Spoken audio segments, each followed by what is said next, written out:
I cancelled my wedding the morning after I found my fiancé tangled in my younger sister's arms.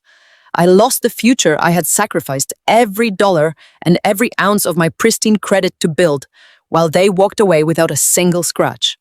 But exactly 9 weeks later, my sister called me sobbing, hyperventilating into the receiver. She whispered that she should have believed me. Then she begged me not to come home. She told me to run. I did not run. I fought back.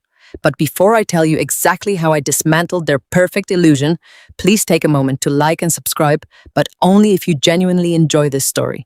Drop a comment and let me know where you are watching from and what time it is there.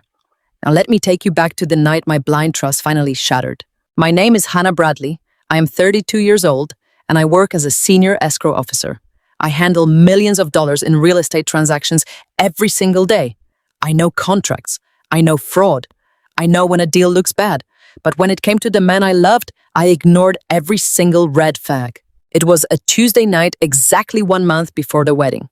I was sitting on the floor of my cramped living room surrounded by hundreds of pieces of thick cardstock envelopes and ribbons. I was assembling our wedding invitations by hand to save money. My knees ached, and my fingers were stiff from folding paper for 3 straight hours. Across the room, sitting comfortably on my sofa, with a glass of my expensive red wine, was my 28-year-old sister, Chloe. Chloe was my maid of honor, but more accurately, she was the golden child of the Bradley family. She had never worked a 40-hour week in her life. Our parents paid her rent, paid her credit card bills, and funded her lifestyle while she pursued a vague career as a lifestyle influencer. I, on the other hand, had been working since I was 16. I was the practical one, the quiet one, the safety net. Chloe picked up one of my finished invitations, holding it by the corner like it was something dirty. "Hannah, are you really using this cheap ribbon? It looks like you bought it at a discount craft store." I kept my eyes on my work, swallowing the familiar knot of frustration in my throat. "I did buy it at a discount craft store, Chloe. We are on a strict budget. I cannot afford the silk ribbon you wanted." Chloe sighed loudly, taking a dramatic sip of her wine. "I just do not understand why you have to be so stingy. Todd is a CEO. He runs a real estate firm. You should be having your invitations custom letter pressed. This just looks sad." She had no idea why I was assembling cheap invitations on my living room floor at 10 o'clock at night. She did not know that Todd's boutique real estate firm was entirely funded by my life savings. When Todd and I got engaged 2 years prior, he convinced me that his vision for a luxury brokerage would secure our future forever.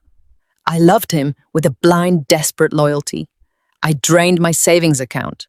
I took out a massive personal loan under my pristine credit score to secure the lease for his beautiful downtown office. While Todd drove a brand new leased Range Rover to project the image of a highly successful broker, I drove a 12-year-old Honda Civic with a rattling exhaust.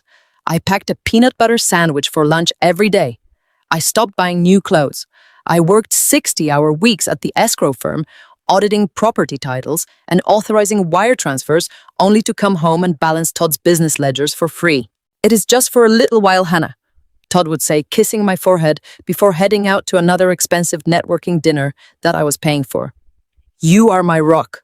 Once this firm takes off, I will give you the wedding of your dreams." I believed him. I absorbed the financial weight and the exhaustion because I thought that was what a supportive partner was supposed to do. I thought my sacrifice was building our empire. Well, if Todd is so successful, maybe he should pay for the silk ribbon. I finally snapped at Chloe, my patience wearing dangerously thin. Chloe rolled her eyes, setting her empty wine glass on my coffee table without a coaster. "You are just stressed because you work too much. Todd is out there hustling to build a brand. You should be grateful you secured a guy like him. Anyway, I am going out with some friends.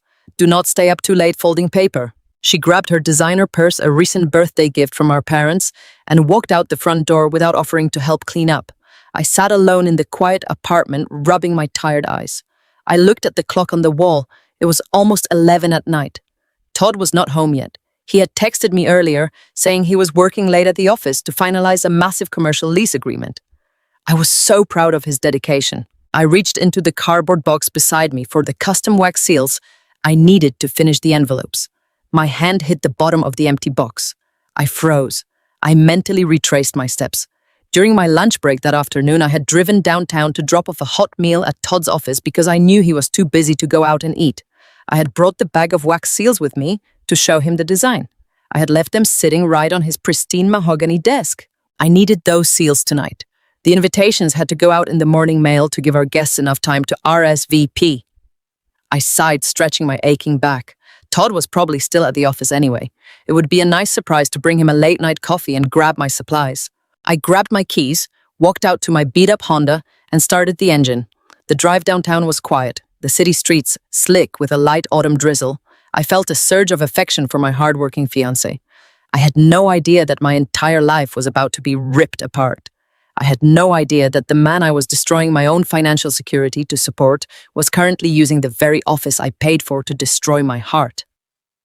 I pulled into the parking garage, grabbed my purse, and walked toward the heavy glass doors of his suite, completely unaware that I was about to walk into a nightmare. The downtown business district was completely deserted by the time I pulled my aging Honda into the parking garage underneath Todd's office building. I grabbed my purse and the coffees I had picked up on the way over. I walked toward the elevator banks feeling a quiet sense of pride. I had personally signed the guarantor paperwork for this commercial lease. I had drained my savings to pay for the marble floors in the lobby and the frosted glass doors on the fourth floor. I thought I was investing in our shared future. I stepped off the elevator and walked down the silent carpeted hallway. The heavy glass doors of his suite were locked. The reception area was dark, except for the ambient glow of the city streetlights filtering through the floor-to-ceiling windows. I fumbled in my purse for my brass key. I unlocked and pushed open the door. I walked past the reception desk and noticed Chloe's expensive designer jacket draped over her ergonomic chair. I frowned. Why would Chloe leave her jacket here if she had gone out with her friends earlier that evening?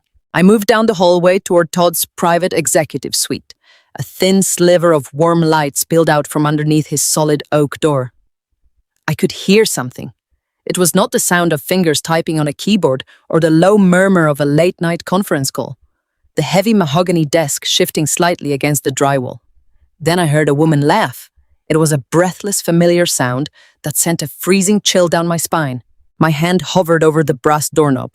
My brain tried desperately to invent a logical explanation. Maybe they had a late meeting and ordered drinks, but the sick, heavy feeling in the pit of my stomach already knew the truth. I pushed the handle down. The door swung open. The scene inside the office burned itself into my retinas with absolute permanent clarity. They were on the expensive leather sofa I had ordered specifically for his clients. Todd was shirtless. His tie was discarded on the floor next to a pile of expensive silk fabric. Chloe was tangled underneath him. Her hands were gripping his shoulders. They were in a highly compromising, undeniable situation that shattered my entire reality in a fraction of a second. I stood frozen in the doorway. I lost my grip. My heavy ring of keys hit the hardwood floor with a loud, sharp crash. The 2 paper coffee cups tumbled from my hands, splashing warm liquid across the expensive Persian rug. Todd snapped his head around. The color drained from his handsome face. He scrambled backward, stumbling awkwardly as he tried to pull up his trousers. Chloe let out a high-pitched shriek. She grabbed a throw pillow to cover herself and pressed her back into the corner of the sofa. "Hannah!" Todd stammered. His voice was breathless and panicked. "Hannah, wait. Please wait. It is not what it looks like. This is a complete misunderstanding." A misunderstanding. He was half naked in a dark office with my younger sister. The sheer audacity of his lie was almost more offensive than the betrayal itself. Chloe began to cry. Not real tears of genuine remorse.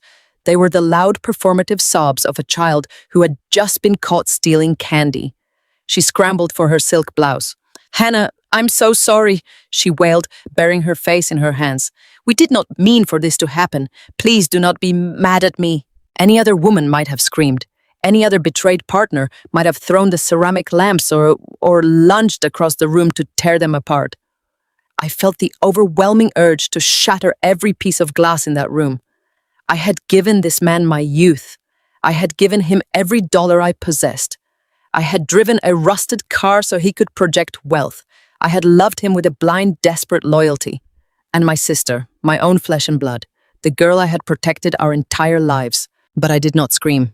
The hysterical, heartbroken woman died in that doorway. In her place, the experienced senior escrow officer took over. I dealt with fraud for a living. I knew that without hard proof, my family would find a way to make excuses for their golden child. I knew Todd would twist the story to protect his professional reputation. I reached into my purse. My hands were perfectly steady. I pulled out my phone and opened the camera application. I aimed the lens directly at the two of them, cowering on the leather sofa. "Hannah, what are you doing?" Todd demanded, taking a step forward. "Put the phone down. We need to talk about this like adults." I pressed the button. The harsh, bright flash of the camera illuminated the dark office, capturing the absolute, undeniable truth. Todd threw his hands over his face. Chloe let out a shriek. I did not say a single word.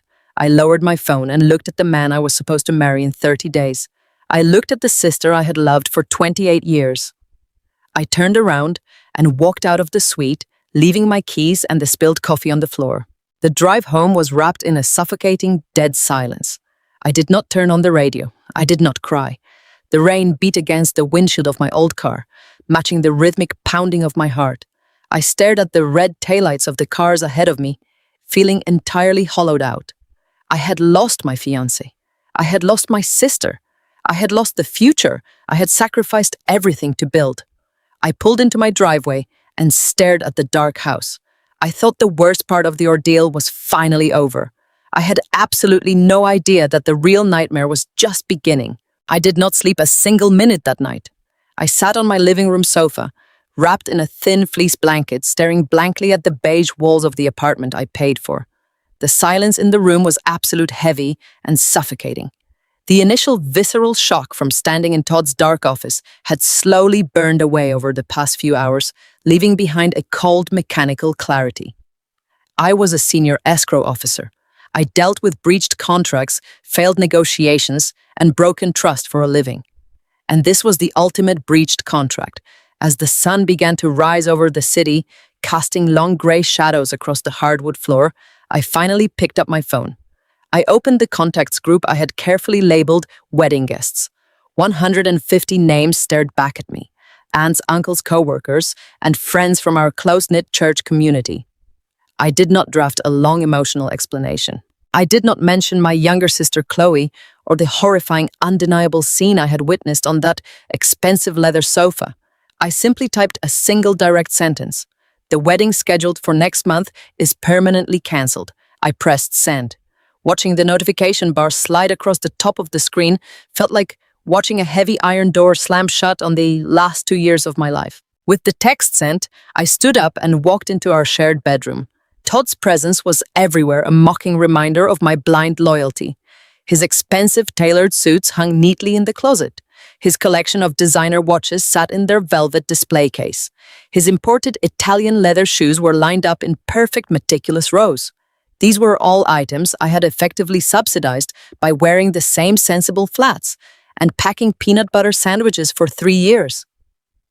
I walked into the kitchen and pulled a roll of heavy-duty black trash bags from beneath the sink. I did not fold his clothes. I did not pack his belongings with the gentle care of a heartbroken fiancé. I swept my arm across the closet rod, letting the fine silk and premium wool tumble unceremoniously into the cheap plastic bags. I tossed his expensive shoes in right after them. I went into the bathroom and swept his imported cologne bottles off the counter, letting them clatter and clink together at the bottom of the bag. The physical act of removing his belongings felt like excising a toxic tumor from my home. I dragged 6 heavy black bags to the front door and pushed them out onto the porch into the crisp morning air. I locked the deadbolt behind them. I was reclaiming my space. I thought taking out the trash would be the hardest part of the day. I was completely wrong. At 9 o'clock that morning, I opened my laptop at the kitchen island. The wedding was cancelled, but the complicated financial logistics remained. I needed to contact the caterer, the florist, the live band, and the event coordinator to salvage whatever deposits I could possibly recover. I logged into our joint wedding checking account. The secure portal loaded. I stared at the numbers on the screen. My breath caught sharply in my throat. The available balance was 0. Just the day before, there had been nearly $12,000 sitting in that account. Money I had painstakingly saved from working endless overtime hours and transferring directly from my personal checking account every single Friday.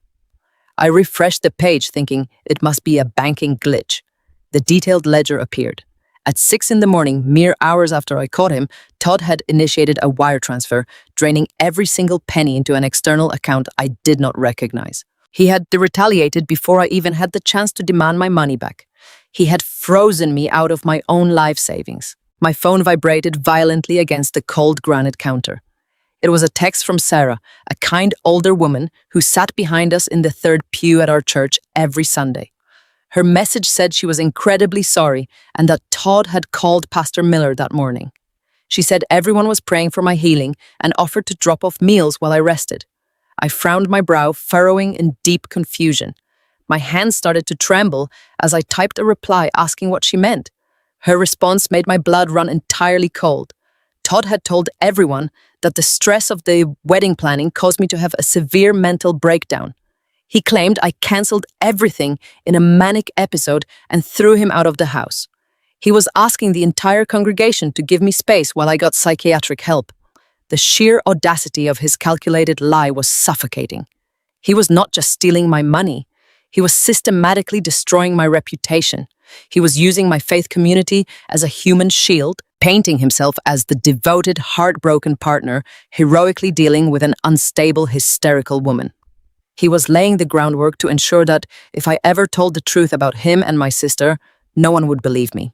I did not cry.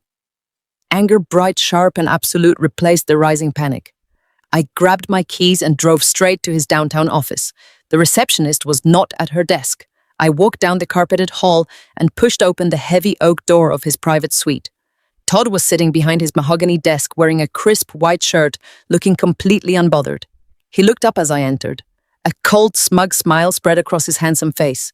He did not look like a man caught in a shameful affair. He looked like a man who knew he held all the cards. I demanded to know where my money was. I demanded he call the pastor immediately and tell the truth. Todd leaned back in his leather executive chair, steepling his fingers. He spoke to me slowly, patronizingly, as if I were a confused, unreasonable child. He told me the money was gone. He claimed it was fair compensation for the public embarrassment I had caused him by abruptly canceling his big networking event disguised as a wedding. I told him he was insane. I told him I would simply cancel the venue contract and leave him with absolutely nothing. His smile widened, showing all his perfect teeth. He leaned forward and rested his forearms on the desk. "You cannot cancel the venue, Hannah," he whispered. "You were so eager to prove you were a supportive partner that you signed the master contract yourself. Your name is on all the debt for the venue, not his." He was right. I had signed the guarantor paperwork months ago because his credit was tied up in his new business ventures. I was entirely legally responsible for a $40,000 empty ballroom.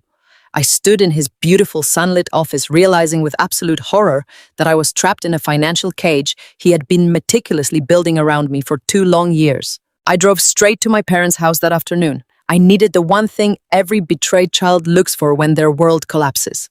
I needed my mother and father to wrap their arms around me, tell me I was safe, and promise that everything was going to be all right.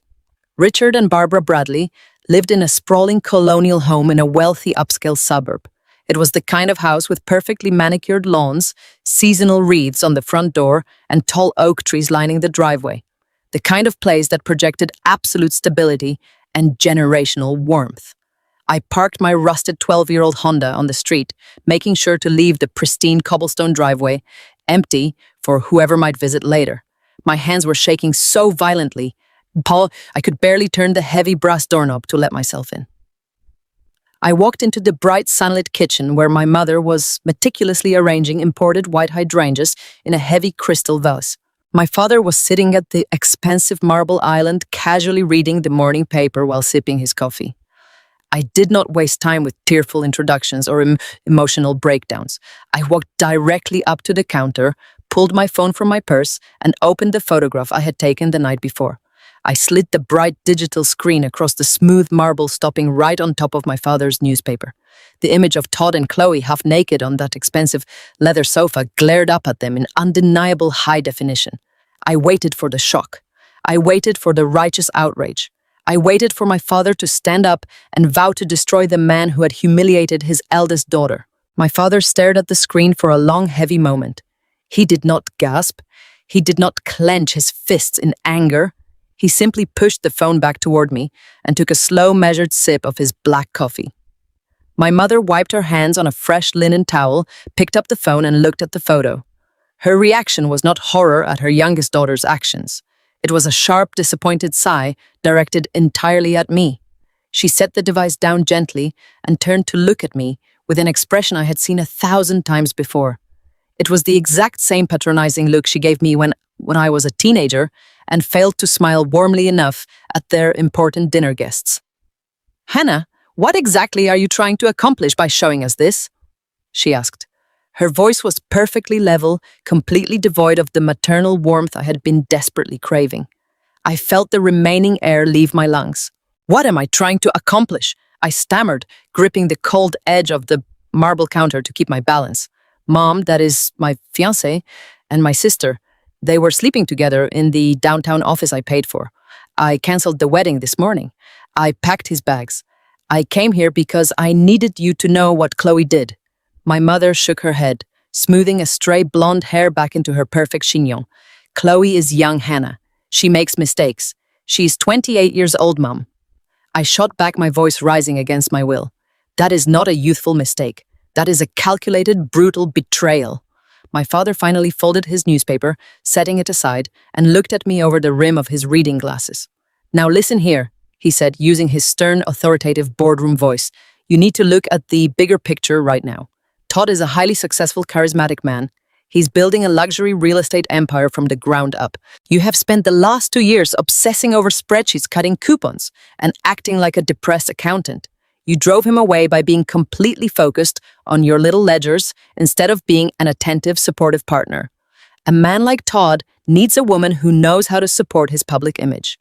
Chloe just happens to understand that better than you do." The massive kitchen went entirely silent. I stared at the two people who had brought me into this world, trying to comprehend the absolute cruelty of their words. They were not defending me. They were justifying his affair. They were blaming my financial sacrifice, the very sacrifice that funded his fraudulent lifestyle, for his decision to sleep with my own sister. My mother stepped closer, lowering her voice into a hushed conspiratorial whisper. "We are not saying it is right, Hannah, but you have to be practical about how we handle the fallout. Chloe has a reputation to uphold in this community. She just got accepted into the junior league, and she's finally dating a man with real financial prospects. If you make a public scene about this cancelled wedding, you will ruin her social standing permanently. We are begging you as a family to keep this quiet. Just tell the church community you and Todd grew apart. Do not drag your sister's name through the mud just because you are bitter." I stood frozen in the pristine kitchen sunlight, pouring through the large bay windows, illuminating the absolute darkness of my family dynamic. I finally understood the unspoken hierarchy of the Bradley household. I was not a daughter to them. I was a utility. I was the reliable, quiet workhorse meant to pull the heavy plow in silence while Chloe received all the ribbons. They viewed my broken heart as nothing more than a minor inconvenience to their perfect social image.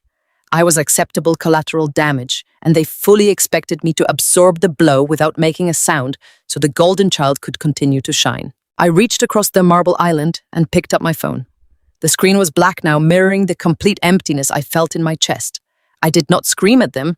I did not throw the crystal vase of hydrangeas across the room. Screaming would only prove their twisted theory that I was a bitter, unstable woman. I looked my father dead in the eye and then turned my steady gaze to my mother.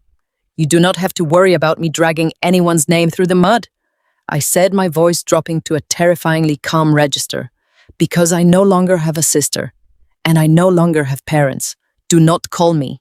Do not come to my house. Have a wonderful life."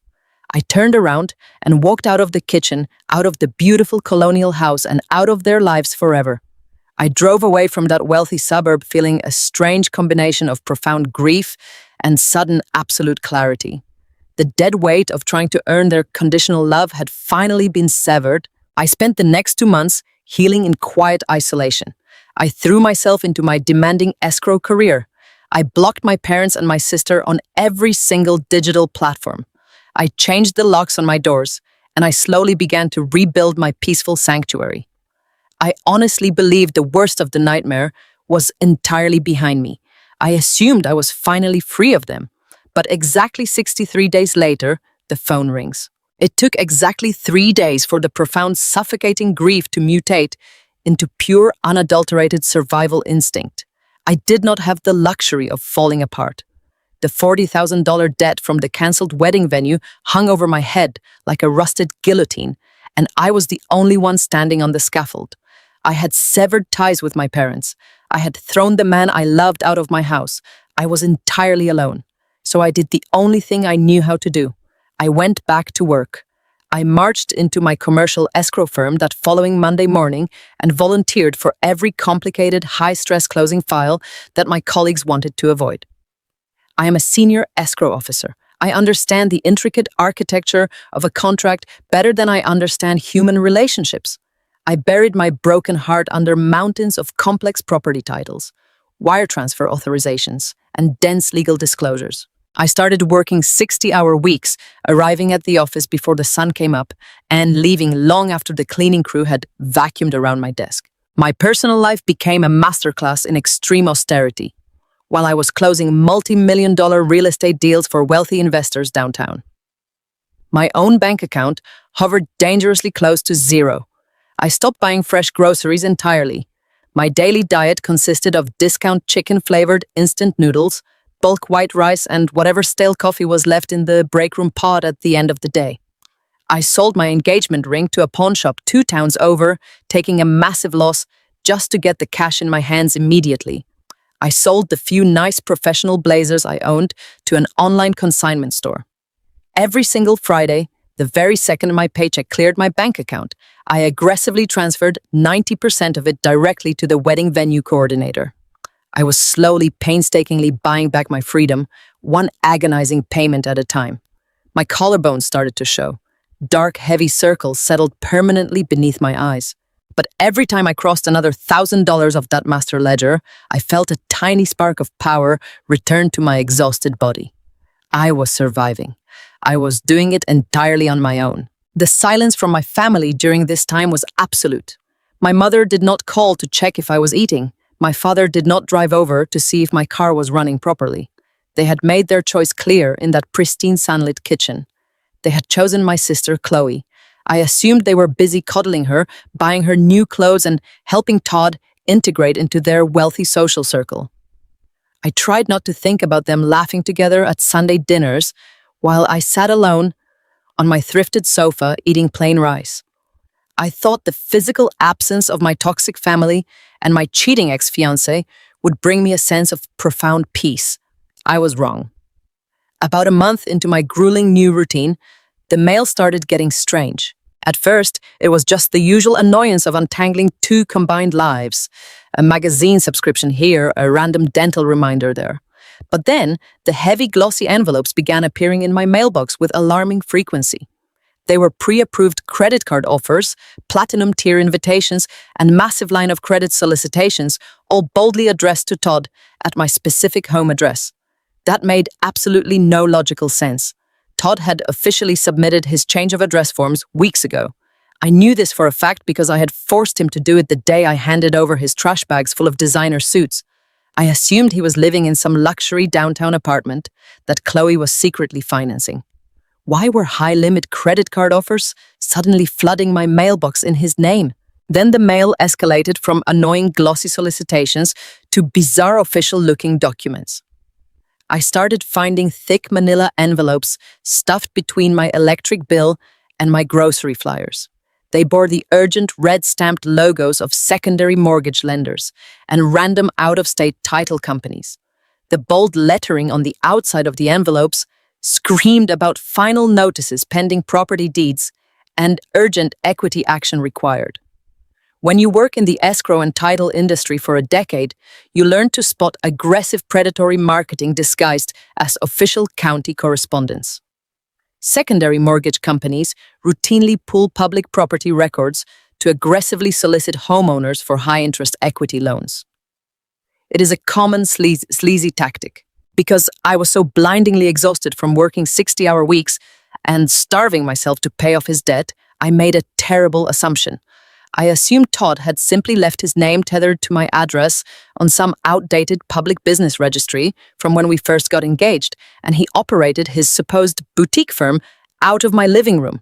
I told myself it was just the automated machinery of corporate marketing churning out junk mail based on old data. The irony is almost physically painful looking back on it now. During the day, I was a sharp, meticulous escrow officer who caught fraudulent wire transfers and suspicious deed modifications for my wealthy clients. But at night in my own home, I was just a tired, heartbroken woman who wanted the ghosts of her past to leave her alone. I was too emotionally drained to investigate. I was too focused on surviving the day-to-day reality of my empty bank account to care about his lingering junk mail. I gathered those thick manila envelopes, those warnings about property deeds and lines of credit, and I tossed them straight into the kitchen recycling bin without ever breaking the seals. I firmly convinced myself that these letters were just the harmless, frustrating echoes of a man I was successfully erasing from my life. I ignored every single warning sign delivered directly to my front door. I went to sleep each night feeling a false sense of security, believing the hardest chapter of my life was finally closing. I had absolutely no idea that those unopened envelopes held the blueprint of a catastrophe that would soon threaten everything I had left. It had been exactly 9 weeks since I walked out of that downtown office and left my entire future shattered on the floor.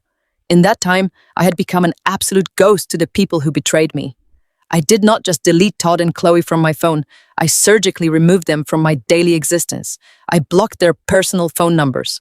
I blocked their email addresses. I blocked their social media accounts. I even went into my secure banking applications and blocked the external routing numbers Todd used to use for his supposed business expenses. I built an impenetrable digital fortress around my life because I knew that keeping them locked out was the only way I could possibly survive the financial ruin they left behind. For the first time in 2 solid years, my phone was finally quiet. It did not light up with Todd demanding I transfer emergency funds for a networking dinner. It did not buzz with Chloe complaining about her newest imagined social crisis. The absolute silence in my small apartment was completely deafening at first, but slowly it had turned into my safest sanctuary. I honestly thought I had won the hardest battle. I thought the worst part of my life was finally fading into the rearview mirror. I felt secure. I felt firmly in control of my own destiny. It was a Tuesday night in late November. The bitter autumn rain was beating heavily against my living room windows, creating a steady, rhythmic sound that usually helped me focus my tired mind. I was sitting at my kitchen island wrapped in a thick wool sweater. I had a cup of cheap grocery store tea, steaming right next to my laptop. I was working late again, auditing a massive commercial property title for a new client to make extra overtime pay. The complex numbers on the spreadsheet made perfect sense. The legal contracts were entirely clean. Everything in my professional world was exactly where it belonged. I took a slow sip of my hot tea and let out a long, heavy breath. The crushing, suffocating weight that had been sitting directly on my chest for over 2 months was finally starting to lift. I looked around my modest, quiet living room. It was not a luxury downtown penthouse. It did not have imported marble floors or expensive Italian leather sofas, but it was entirely mine. Nobody was lying to me in this room. Nobody was secretly using me to fund their delusions of grandeur. I closed my laptop, feeling a genuine bright spark of hope for the very first time since my wedding was officially cancelled. I stood up from the stool to wash my empty ceramic mug. The harsh, sudden vibration of my cell phone completely shattered the quiet peace of the apartment. The aggressive sound startled me so badly, I nearly dropped the heavy mug directly into the stainless steel sink. I dried my shaking hands on a dish towel and walked slowly over to the kitchen counter. I picked up the phone, fully expecting to see a late text from my firm manager or perhaps an automated reminder for my upcoming dental appointment. Instead, the bright screen simply read, "Restricted number," in bold black letters. I frowned deeply, staring at the glowing device. I never answered restricted calls. Working for a decade in the complex escrow industry, you learn incredibly quickly that restricted numbers are rarely bringing good news. I figured it was just a relentless telemarketer or perhaps a predatory debt collector trying to aggressively track down Todd for one of those bizarre credit card offers that kept flooding my mailbox every single week. I pressed the small red button on the side of the device, sending the anonymous call directly to voicemail. I tossed the phone back onto the cold granite counter and turned around to wipe down the kitchen island. I had not even taken 2 full steps before the phone vibrated again. It buzzed violently against the hard stone surface, demanding my immediate undivided attention. I turned back around, my heart skipping a beat. The screen illuminated the dark kitchen once more. Restricted number. It was the exact same caller. A cold, terrifying prickle of absolute unease started to crawl slowly up the back of my neck. Automated corporate telemarketers do not redial immediately after being firmly rejected. Human beings do. Desperate, panicked human beings do. My mind immediately went to the thick, intimidating manila envelopes I had been blindly throwing into my recycling bin for the past month. The urgent warnings about property deeds and secondary lenders. Had Todd done something so incredibly reckless and illegal that angry, aggressive creditors were now hunting him down using my personal home address and phone number? I felt a massive surge of familiar protective anger bubbling up inside my chest. I absolutely refused to be dragged back into his chaotic, fraudulent financial mess. I reached out and tapped the red icon again, ending the call for the second time. I stared at the dark, blank screen, waiting. The apartment was entirely silent except for the heavy rain hitting the glass. Exactly 5 seconds later, the phone erupted into life for the third time. The continuous, aggressive buzzing felt like a physical threat inside the quiet room. My resting heart rate began to climb rapidly. The rhythmic pounding in my chest matched the relentless vibration on the counter. Someone was absolutely determined to reach me tonight. The highly experienced escrow officer inside me, the meticulous woman who spent her days hunting down corporate fraud and untangling massive legal messes, knew that ignoring a persistent problem never actually made it go away. It usually just allowed the dangerous problem to grow rapidly in the dark. I took a deep, steadying breath to calm my nerves. I braced myself for the aggressive shouting voice of a collection agent or the smooth, manipulative, patronizing tone of my former fiancé. I reached out with a trembling hand and picked up the device. I pressed the green accept button and lifted the phone to my ear. I did not say hello. I did not offer a polite professional greeting. I just waited in the heavy, expectant silence. For a long, terrifying moment, there were absolutely no words spoken. The only sound coming through the small digital speaker was the sound of ragged, desperate, wet breathing. Someone was gasping for air in short, frantic, panicked bursts. It sounded exactly like they were actively running for their life or hiding in a very confined, dark space. "Hello," I demanded, my voice sharp and entirely uncompromising. "Who is this?" A sharp, painful sob broke through the static connection. It was a high-pitched, terrified sound that completely froze the warm blood in my veins. I knew that specific voice. I had known that precise voice for 28 years. It was not a ruthless debt collector. It was not Todd trying to charm his way back into my bank account. It was my younger sister. It was Chloe. But the arrogant, entitled golden child who had mocked my cheap wedding ribbons and stolen my future was completely gone. She sounded like a hunted, wounded animal. Hannah, her voice cracked, shattering into a pathetic, desperate whisper. "I should have believed you." She took another ragged, gasping breath, struggling to form the words. "Please do not come home. Run." A loud, violent crash echoed in the background of the call, followed by a muffled, terrifying shout. Then the line went entirely dead. The line went entirely dead. I stood in my kitchen listening to the hollow static radiating from the phone speaker. For a full minute, I could not force my lungs to take in oxygen. My younger sister Chloe was the family golden child. She had spent her entire life insulated by our parents' money and protected by her own arrogant entitlement. She did not hyperventilate. She did not beg. And she certainly did not tell people to run unless the monster she invited into her life had finally taken off his mask. I did not freeze. I did not waste precious time calling the police to report a vague, threatening phone call. Working in commercial escrow trains, you do anticipate absolute worst-case scenarios and mitigate total losses before the ink dries on a bad contract. Every instinct I had honed over a decade in the real estate industry was screaming at me to evacuate the premises immediately. I dropped the phone onto the granite counter and moved with a cold mechanical efficiency. I ran into my home office and ripped my professional laptop from its docking station. This computer was my absolute lifeline. It contained my secure terminal access, my notary logs, and my digital signature keys. I shoved it into my leather work tote. Next, I opened the bottom drawer of my desk and grabbed my heavy brass lockbox keys. These keys opened the physical vault at my downtown firm. If Todd was somehow coming after my career or my finances, I needed every single weapon I possessed.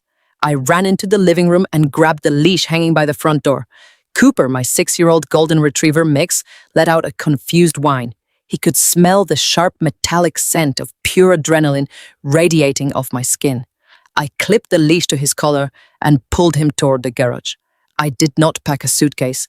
I did not grab my toothbrush or a change of clothes. When someone who has betrayed you calls in the middle of the night to tell you your life is in danger, you do not pack matching socks. You survive. I threw my heavy tote bag onto the passenger seat of my rusted Honda Civic and ushered Cooper into the back. The engine sputtered in protest before roaring to life. I hit the garage door opener and backed out into the pouring autumn rain. I did not turn on my headlights until I was 3 blocks away from my neighborhood.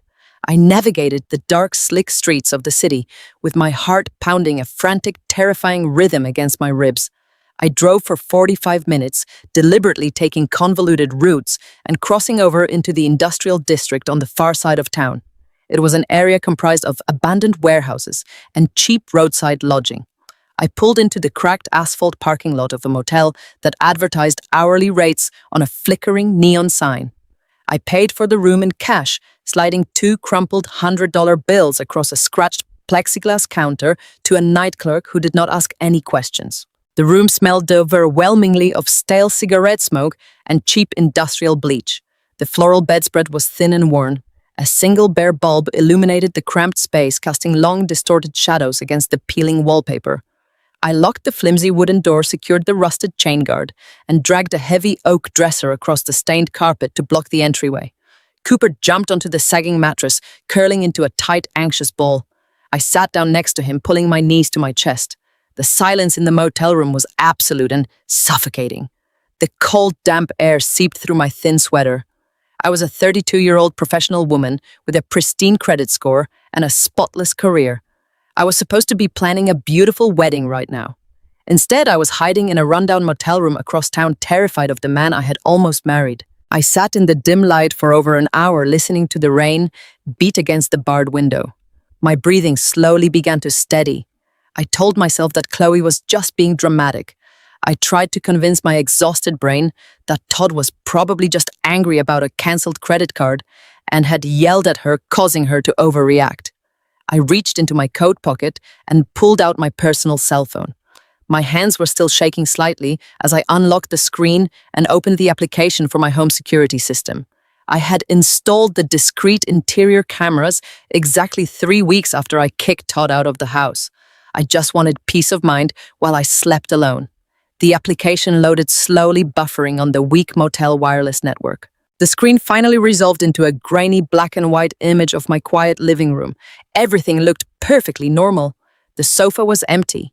The kitchen counter was exactly how I had left it. I let out a long, shaky breath, feeling a sudden wave of foolish embarrassment wash over me. I had panicked over nothing. I reached out to close the application. Then a sudden flash of movement in the top right corner of the screen made my blood run entirely cold. The motion sensor in my home office had just been violently triggered. I tapped the screen, expanding the camera feed.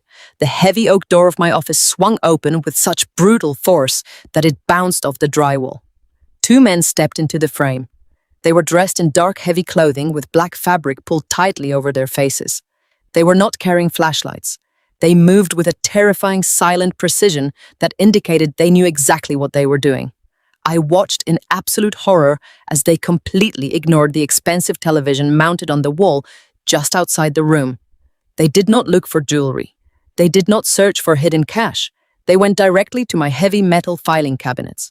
One man used a crowbar to ruthlessly pry open the locked drawers, while the other began tearing through my stacked manila folders.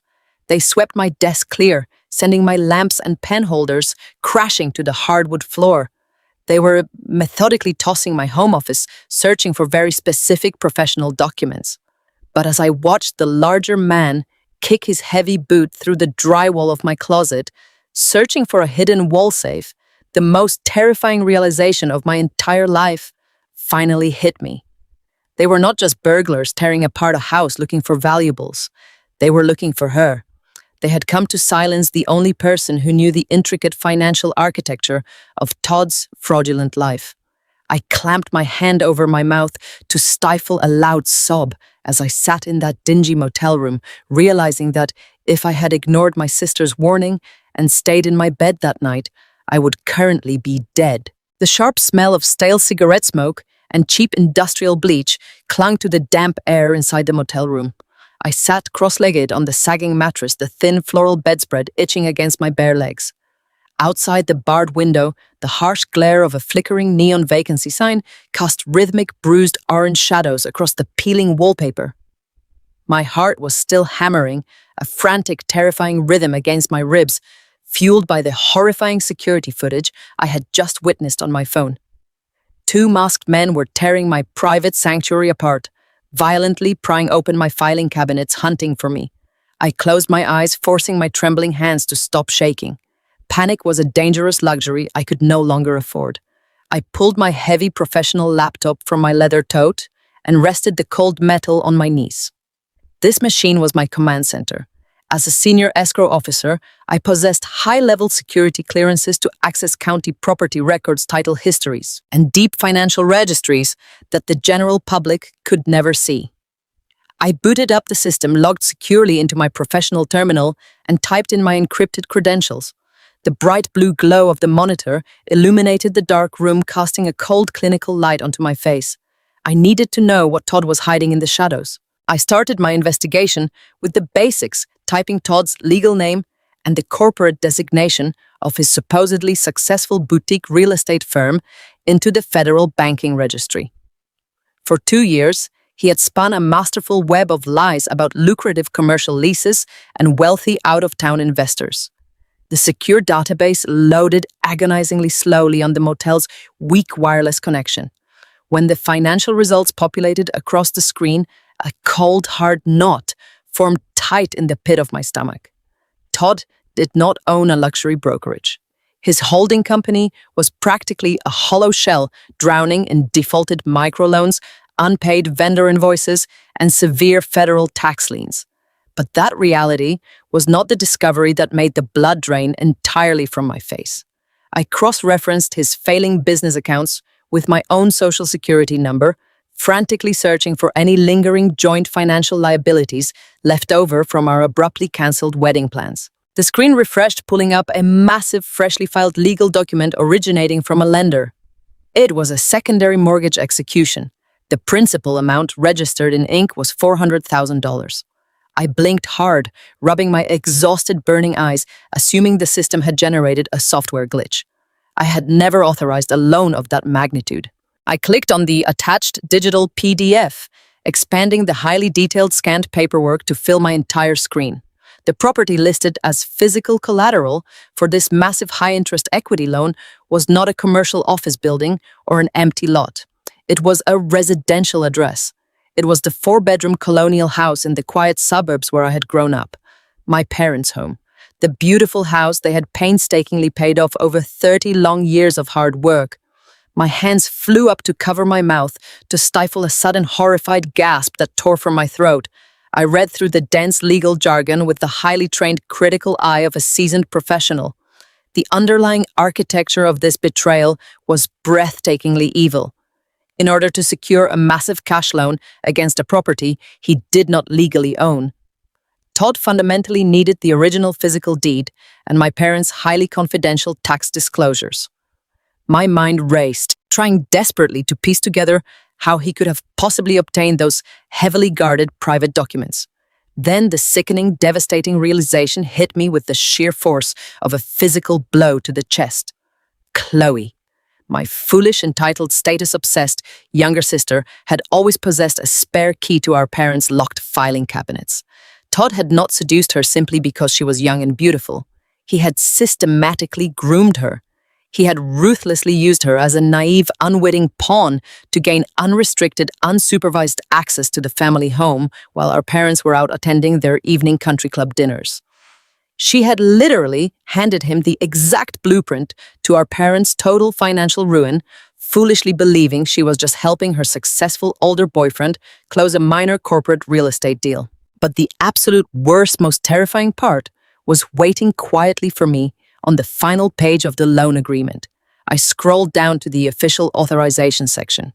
There, sitting stark and black against the digital white background, was my own signature. It was a flawless, masterful forgery, but a forged signature alone was never enough to successfully bypass a commercial bank's strict security protocols for a cash loan of this tremendous size. The document legally required the authorized stamp and digital clearance code of a fully licensed escrow and title agent. Right below my forged name was my official state notary seal and my unique alphanumeric professional credential code. Todd had watched me work late at night from our living room sofa.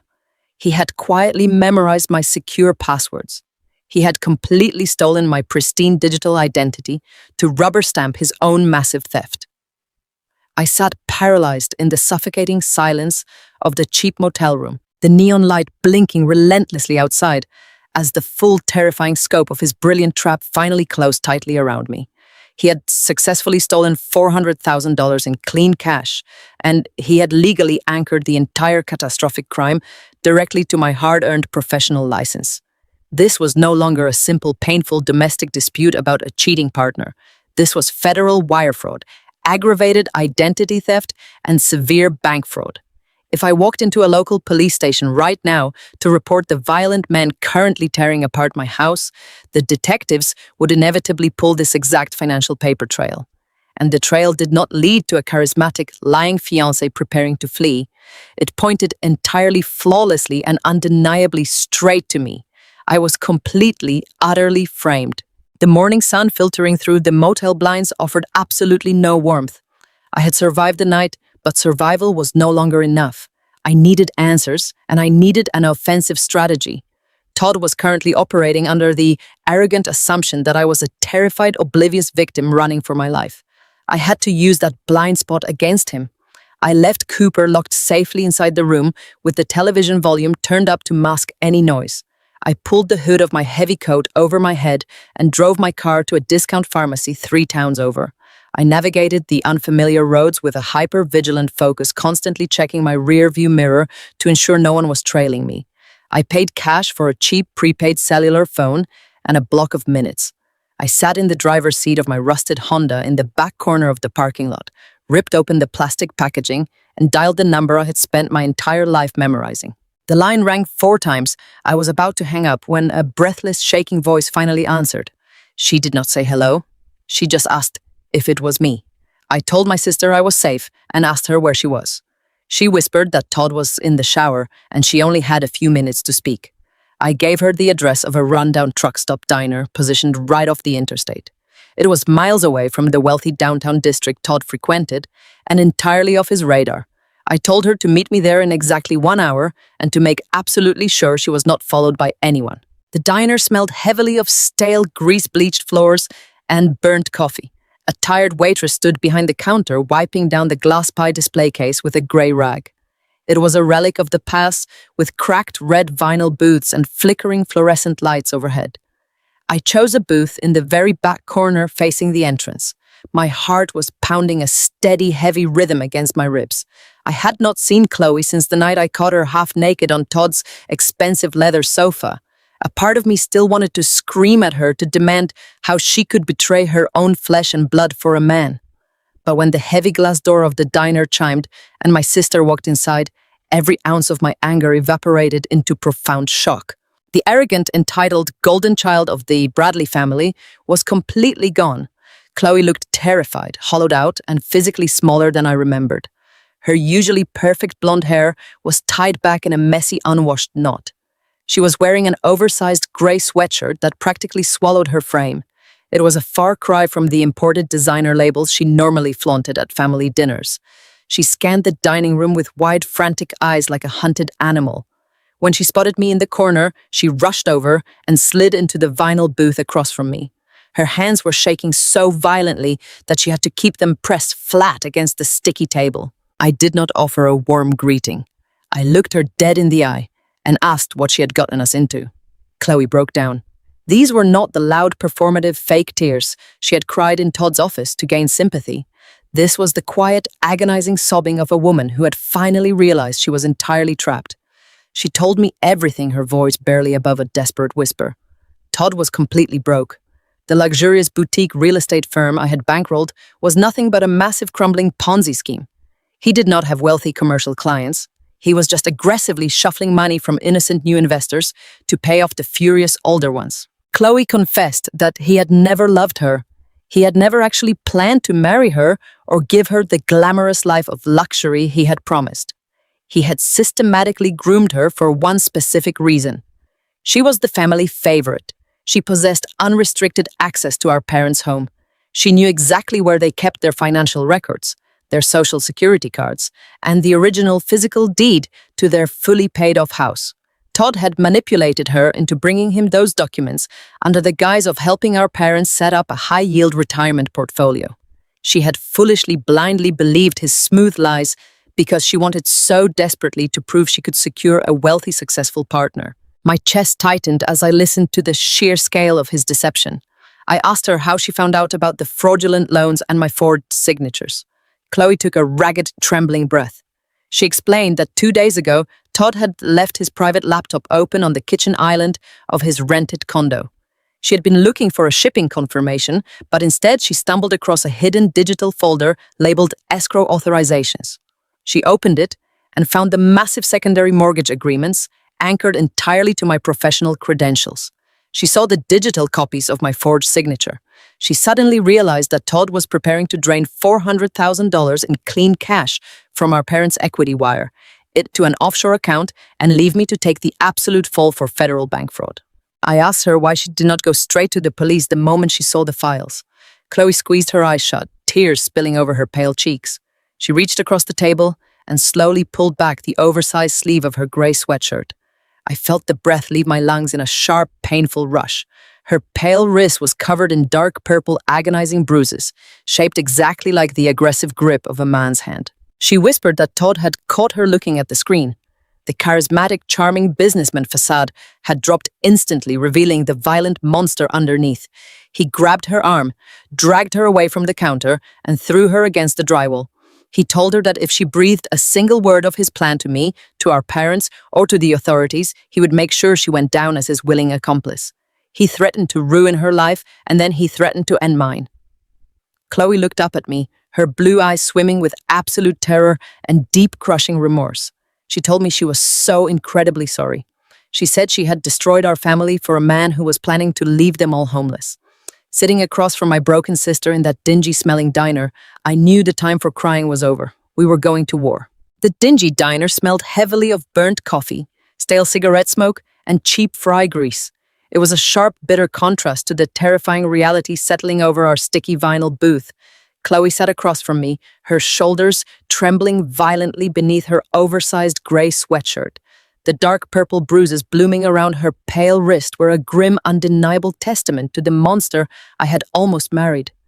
But the physical violence she had endured was only a tiny fraction of the nightmare Todd had meticulously orchestrated.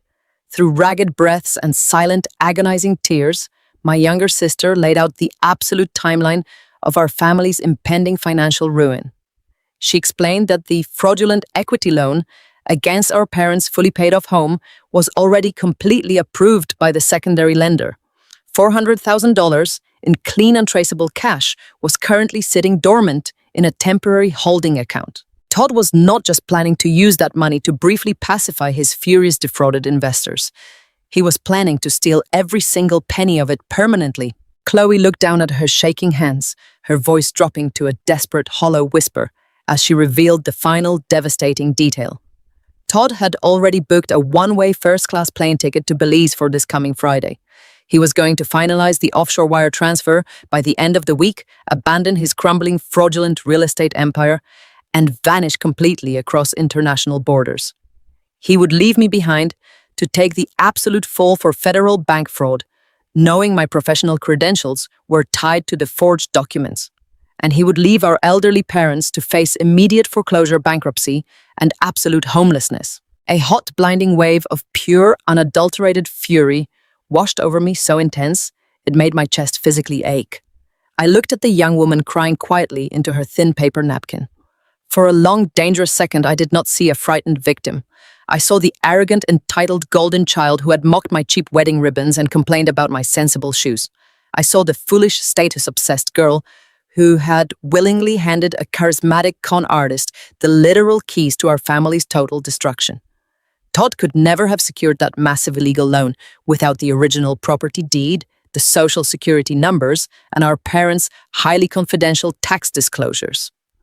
Chloe had provided those exact documents. She had sneaked into our father's locked filing cabinet while our parents were sleeping, blinded by Todd's empty promises of luxury cars and downtown penthouses. She had served our parents' lifetime of hard work to a ruthless predator on a silver platter. My hands gripped the chipped edge of the diner table so hard my knuckles turned entirely white. I desperately wanted to scream at her. I wanted to ask her how she could possibly betray her own flesh and blood for the pathetic illusion of wealth. But screaming would not save my parents' house from the bank, and it certainly would not keep me out of a federal penitentiary. The hysterical, betrayed sister had to step aside. The meticulous, ruthless senior escrow officer had to take complete control of the narrative. I took a slow, deep breath, forcing my racing heart into a steady, mechanical rhythm. I looked my sister dead in the eye, my voice dropping to a cold, uncompromising register that left absolutely no room for argument. I told her that crying would not fix this massive disaster. I explained that we had less than 48 hours to trap a highly dangerous, desperate man who currently held every single legal and financial advantage. Todd firmly believed I was a terrified, oblivious coward, running blindly from the masked men who had torn my house apart. He firmly believed Chloe was a thoroughly intimidated, obedient pawn, too frightened of his violent temper to ever breathe a word of his plans to anyone. We were going to use his massive, arrogant ego against him. But to build an airtight legal trap that the federal authorities could not ignore, I desperately needed hard, undeniable proof of his offshore accounts and his specific intent to flee the country. I could not access his private computer network from my cheap, isolated motel room. I needed someone on the inside of his operation. I needed her. Chloe's blue eyes widened in sheer, unadulterated panic as she realized exactly what I was demanding of her. She shook her head violently, wrapping her arms tightly around her stomach as if she might be physically sick. She whispered that he would absolutely kill her if he caught her snooping through his private business affairs again. I reached across the sticky table and grabbed her trembling hands, holding them in a firm, unrelenting grip. I did not offer warm maternal comfort. I offered the brutal, unvarnished truth. I told her that if she did not do this exact thing, our parents would be living on the street by Christmas, their perfect reputation utterly destroyed. I told her that I would be spending the next decade of my life in a federal prison cell for a catastrophic crime that she had actively helped facilitate. The time for being the protected, pampered golden child was completely over. I gave her a strict, highly detailed set of instructions. She was to go back to his rented luxury condo tonight. She had to pretend to be the perfect, submissive, deeply apologetic girlfriend. She had to smile, beg for his forgiveness for making him angry, and act entirely thrilled about their supposed extended romantic vacation to Belize. She had to play the part of the foolish girl he believed her to be. She had to wait until he was either dead asleep or completely distracted in the shower.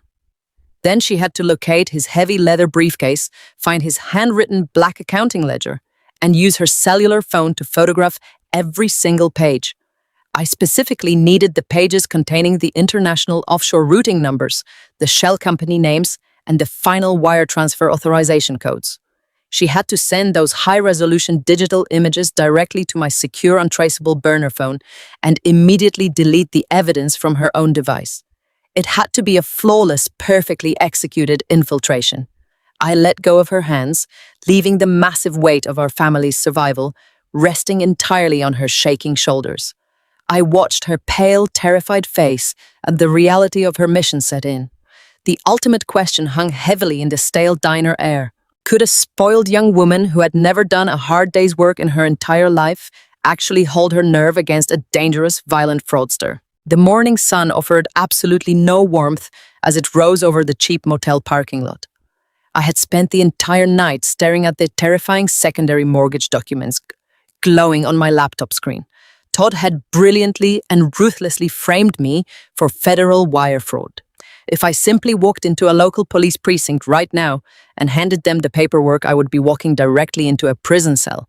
The police would look at the flawless digital signature, the official state notary seal, and the matching alphanumeric escrow codes, and they would immediately arrest me.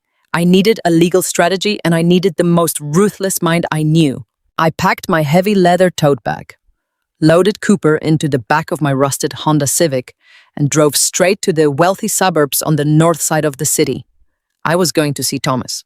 Thomas was a 60-year-old retired title attorney who had mentored me when I first entered the commercial escrow industry a decade ago. He was a man who had built his entire career on tearing apart fraudulent contracts and destroying predatory lenders in court. He did not care about social pleasantries. He only cared about the absolute letter of the law. I parked in his pristine circular driveway and knocked on his heavy oak front door. Thomas answered, wearing a crisp button-down shirt and holding a ceramic mug of black coffee. He took one look at my pale face, my wrinkled clothes, and the terrified exhaustion in my eyes, and he stepped aside to let me in. He led me back to his private study. The room smelled of old paper and rich mahogany, lined floor to ceiling with heavy legal volumes. It was a sanctuary of absolute order. I did not waste his time with tears or emotional explanations about my broken engagement. I sat down at his massive desk, opened my professional laptop, and turned the screen toward him. I pulled up the $400,000 equity loan that Todd had taken out against my elderly parents' home. I showed him the forged signatures. I explained how my younger sister Chloe had provided Todd with the physical property deed and the confidential tax records. Thomas put on his reading glasses and leaned forward.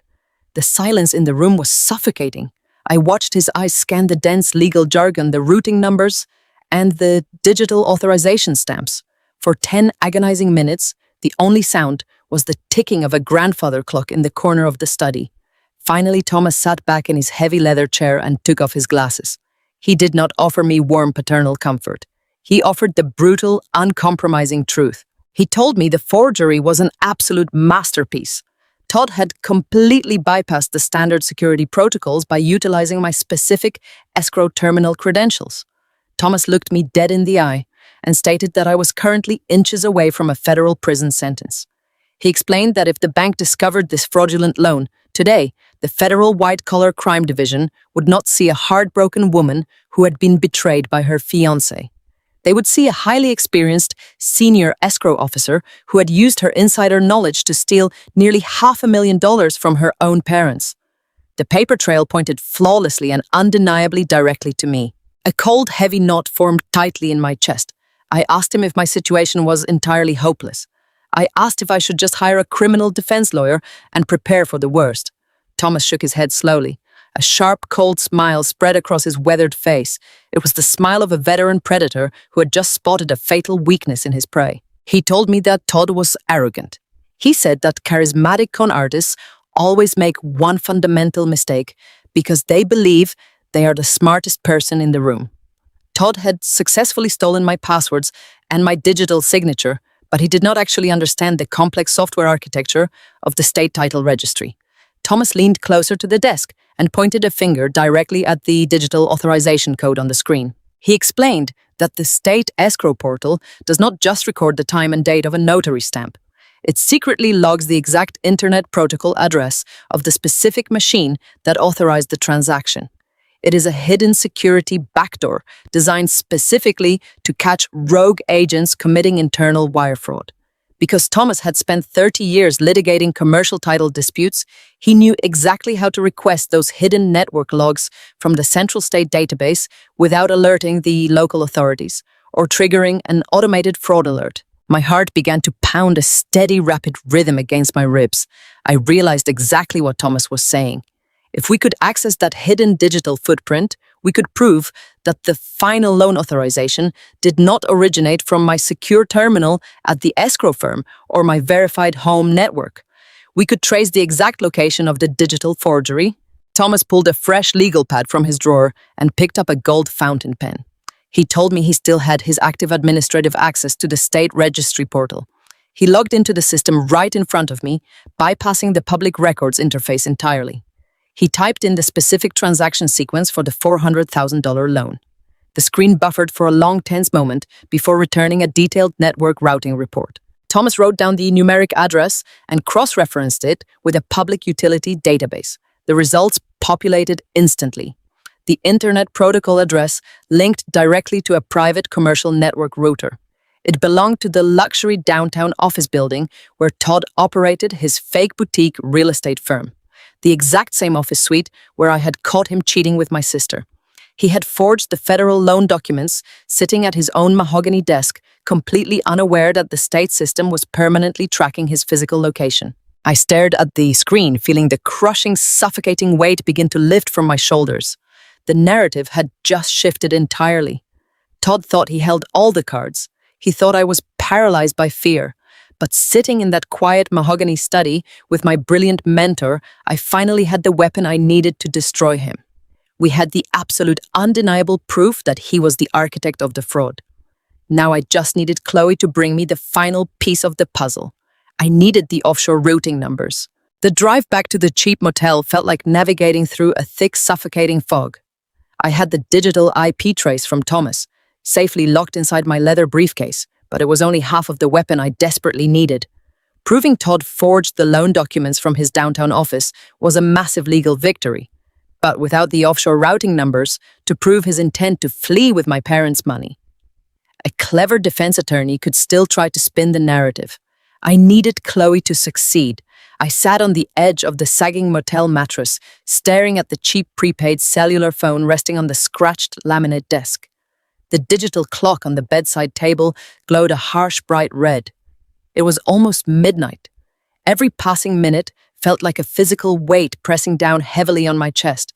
I imagined my younger sister inside Todd's luxury condo, navigating the dark, quiet hallways, trying to bypass the sharp instincts of a highly paranoid con artist. She had never been good under pressure. She usually crumbled at the slightest hint of conflict or discomfort. I gripped the thin floral bedspread, wondering with a sick feeling if I had just sent her into a dangerous trap she could not possibly escape. At exactly 12:14 in the morning, the burner phone vibrated violently against the hard desk. The sudden aggressive noise made my heart skip a beat. I snatched the plastic device and quickly opened the secure message application. My breath caught sharply in my throat. 3 high-resolution digital photographs populated on the small glowing screen. Chloe had actually done it. She had found his private black leather ledger. I immediately transferred the images to my secure professional laptop to examine them in full detail. The terrified, betrayed sister faded away, and the experienced senior escrow officer took over completely. I zoomed in closely on the handwritten columns and the printed bank transfer authorization slips tucked neatly between the ledger pages. The sheer level of meticulous financial deception was absolutely staggering. Todd had set up a complex web of corporate shell companies, but the final destination for the stolen $400,000 was undeniably clear. There it was written in his arrogant, sprawling handwriting, an offshore holding account officially registered in Belize. The final authorization code was completely filled out, just waiting for the banking hours to open so he could execute the wire transfer. I had the absolute undeniable proof of his federal crimes right in front of my eyes. Before I could even process the magnitude of the evidence, the burner phone rang in my hand. It was Chloe. I answered immediately, pressing the small speaker tightly to my ear. She was not crying this time. She was breathing in short, terrified gasps, whispering so quietly I had to hold my breath to hear her properly. She told me she got the photos, but she barely made it out of his home office. Todd had woken up to get a glass of water from the kitchen. He had caught her walking down the dark hallway. Chloe told me she had to lie, claiming she felt sick and was just looking for some medicine. But she said Todd looked at her differently. The charming, charismatic mask he always wore was completely gone, replaced by a cold, calculating suspicion. He did not yell at her, which Chloe said was actually much more terrifying than his usual violent anger.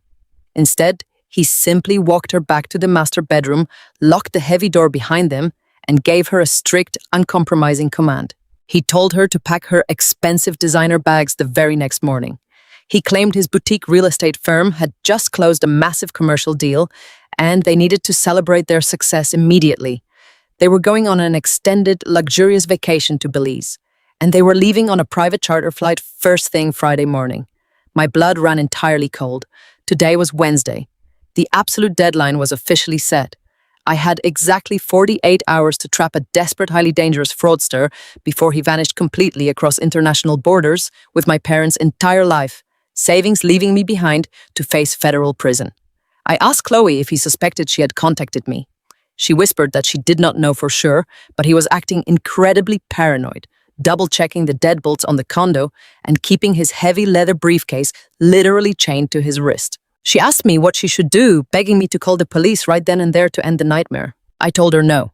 If we called the local police now, without the trap fully set, Todd would simply deny everything, stall the investigation with his expensive corporate lawyers, and quietly initiate the offshore wire transfer from a holding cell. We needed a trap so public and so legally binding that he could not possibly squirm his way out of the consequences. I asked Chloe what his exact schedule was for the next 2 days. She took a long, shaky breath, trying desperately to steady her frayed nerves. She told me Todd was simply too arrogant to just leave quietly in the night. His massive inflated ego would not allow him to vanish without one last performance. He wanted to bleed our community dry one last time before he disappeared forever. Chloe revealed his final, ultimate move. Todd was hosting a massive community investment gala on Thursday night at the most exclusive country club in the city. He had personally invited all the wealthy retirees from our church congregation, the local small business owners, and sickeningly, our own parents. He was planning to stand on a brightly lit stage project, his fake financial portfolios, onto a screen and secure his last round of innocent, eager investors. He wanted to collect hundreds of thousands of dollars in fresh checks, deposit them on Friday morning alongside my parents' stolen home equity, and immediately board his flight to Belize. He thought he was walking gracefully into his ultimate victory lap. He firmly believed I was hiding in utter terror, and his victims were blindly lining up to hand him their life savings. I told Chloe to pack her bags exactly like he asked, and to put on her most beautiful formal dress for the gala. I hung up the burner phone and looked at the glowing criminal evidence on my laptop screen. Todd wanted a highly public celebration of his success in front of the entire town. I decided it was time to give him exactly what he asked for. The morning after receiving the offshore routing numbers from my sister, I drove back to the mahogany study of my mentor. Thomas was waiting with a stack of freshly printed legal documents and a steaming cup of black coffee. We wasted no time with pleasantries. The experienced attorney within him and the meticulous escrow officer within me worked together with absolute mechanical precision.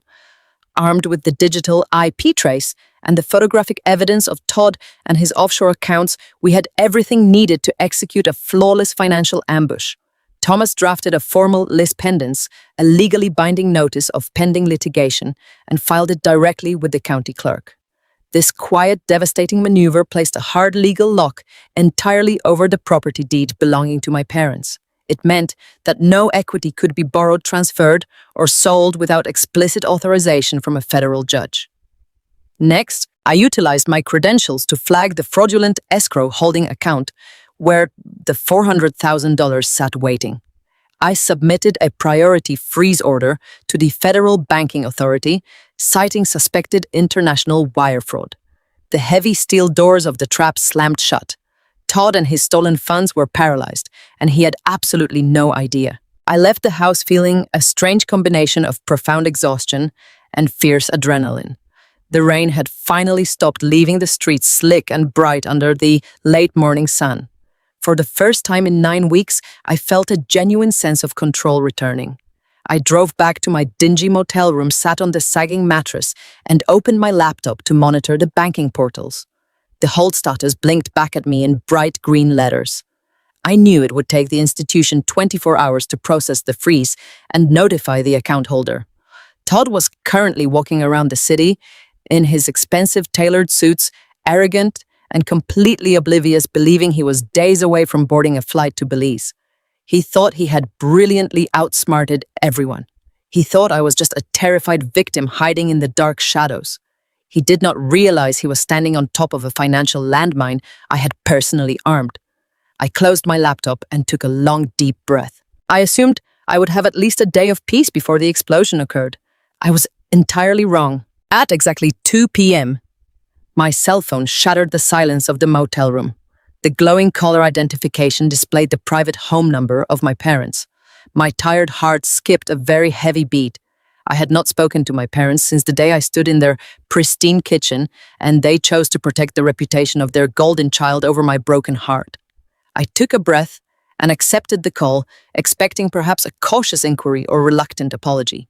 Instead, the sheer volume of the intense rage coming from my father forced me to pull the device away from my ear. He was not just angry, he was completely unhinged. He demanded to know what kind of vindictive insanity I was trying to pull. He shouted that he had just received an automated alert from the county clerk regarding a severe legal encumbrance placed on his property. I tried to speak to explain the massive fraud Todd was committing, but my father completely cut me off. Todd had already reached them. The charismatic con artist had brilliantly spun the narrative before I even had a single chance to defend myself. Todd had completely convinced my parents that I was having a severe mental breakdown. My mother picked up the secondary line in their house, her voice trembling with absolute hysterical fury. She accused me of being so bitterly jealous of my sister and her highly successful boyfriend that I was actively trying to steal their family home out of pure spite. She cried that I was spreading terrible lies and acting completely erratic just because my own wedding had been cancelled. I sat in the dim motel room gripping the plastic phone while they verbally tore me apart. They claimed Todd had warned them I might try something absolutely desperate to ruin his pristine business reputation. My parents were completely blinded by his charming facade and their relentless need to protect Chloe. They told me that if I did not immediately remove the legal hold on their house, I would be permanently disowned. They aggressively threatened to call the local police and have me formally arrested for filing fraudulent public records. They said they were deeply ashamed to call me their daughter. The cruel words carved into my chest like jagged broken glass. They were fiercely defending the exact man who was currently planning to leave them entirely homeless and destitute by the end of the week. I desperately wanted to scream the absolute truth through the phone. I wanted to tell them all about the forged signatures, the offshore bank accounts, and the massive theft. I wanted to fiercely demand they open their eyes and look at the absolute monster they were desperately protecting. But the meticulous, experienced escrow officer inside me firmly knew that exposing the evidence right now would ruin the entire strategy. If I warned them, Todd would immediately panic, cancel his public gala, and flee the country before the federal authorities could secure an arrest warrant. I had to swallow my deep, burning pride. I had to willingly accept their vicious hatred to securely ensure the trap held firmly in place. I bit my tongue so hard I tasted metallic blood in my mouth. I kept my voice terrifyingly calm and simply told my father I would see him on Thursday night. I hung up the phone, cutting off the angry sobbing coming from my mother. I sat alone in the silence, deeply feeling the heavy, suffocating burden of their total rejection. But the tears did not fall. I was ready for the public reckoning. The suffocating silence of the cheap motel room pressed heavily against my shoulders after the phone call with my parents ended. The echo of their vicious hatred still rang loudly in my ears. They had completely disowned me to protect the very man who was actively planning to leave them utterly destitute. A profound hollow ache settled deep in my chest. But the meticulous, experienced escrow officer inside me absolutely refused to let the heartbreak take over. Tears and self-pity would not stop a federal wire transfer. I had a complex legal trap to spring. Thomas and I had successfully secured the county property records. We had placed a hard freeze on the fraudulent offshore holding accounts. But legal maneuvers were only quiet digital roadblocks. I needed Todd to remain completely blind to those roadblocks until the very last possible second. I needed him to feel so overwhelmingly victorious that he let his guard down entirely. I had to feed his massive, arrogant ego. I picked up my prepaid cellular phone from the scratched laminate desk. My hands were perfectly steady now. The terrified, heartbroken fiancé who had run blindly into the rainy night was completely gone. In her place was a woman operating on pure mechanical survival instinct. I opened my text message thread with Todd. The last message he had sent me was weeks ago, aggressively demanding the remaining balance of our shared venue deposit. I took a slow, deep breath and began to type. I had to craft a message designed specifically to sound like absolute surrender. I knew that defeated, broken people do not write long emotional paragraphs. They write simple, desperate truths.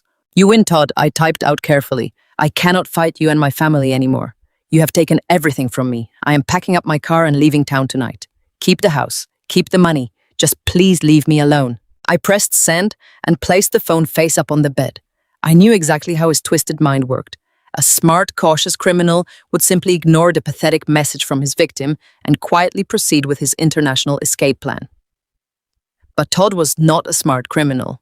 He was a raging narcissist. He desperately needed to gloat. He needed to stand proudly over his conquered enemies and admire his own destructive handiwork. I sat on the edge of the sagging mattress watching the bright screen. I waited. 10 agonizing minutes passed. The motel room felt exactly like a pressure cooker ready to explode. The neon vacancy sign flickered a bruised orange light through the thin blinds, casting long, strange shadows across the stained carpet. My heart pounded a slow, steady rhythm. Finally, the phone vibrated violently against the thin floral bedspread. I picked up the device and read his response. The message was an absolute masterpiece of arrogant self-incrimination. It was everything I needed and more. "I told you to trust my vision, Hannah," he wrote back.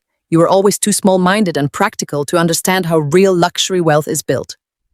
Do not worry about your dear parents. They are completely thrilled to be contributing to my new offshore ventures. It is a real shame you will not be around to see my private charter flight leave for Belize on Friday morning. Have a nice, miserable life in your rusted-out car." A cold, sharp smile spread slowly across my face. The sheer blinding audacity of the man was breathtaking. He could not resist the overwhelming urge to rub my face in his perceived victory. In just a few arrogant sentences, he had practically confessed to the fraudulent equity theft. He had explicitly confirmed his international flight plans in permanent digital writing. He had directly tied himself to the offshore accounts that Chloe had photographed. I immediately took multiple high-resolution screenshots of the entire conversation. I backed them up to my secure professional cloud server and forwarded the encrypted copies directly to Thomas. We now possessed the definitive smoking gun to present to the federal authorities. Todd had just eagerly handed me the exact rope I needed to hang him with. With the bait completely swallowed, I spent the next 24 hours resting in the quiet isolation of the motel room. I was gathering my physical and mental strength for the final execution. I took a long hot shower to wash away the stale smell of cigarette smoke and cheap bleach. I ordered a decent warm meal from a local diner to settle my empty stomach. I carefully laid out the stunning tailored dress I had purchased specifically for this occasion. It was a striking, deep emerald green. It was not the sensible drab clothing of a quiet, obedient bookkeeper who packed peanut butter sandwiches every day.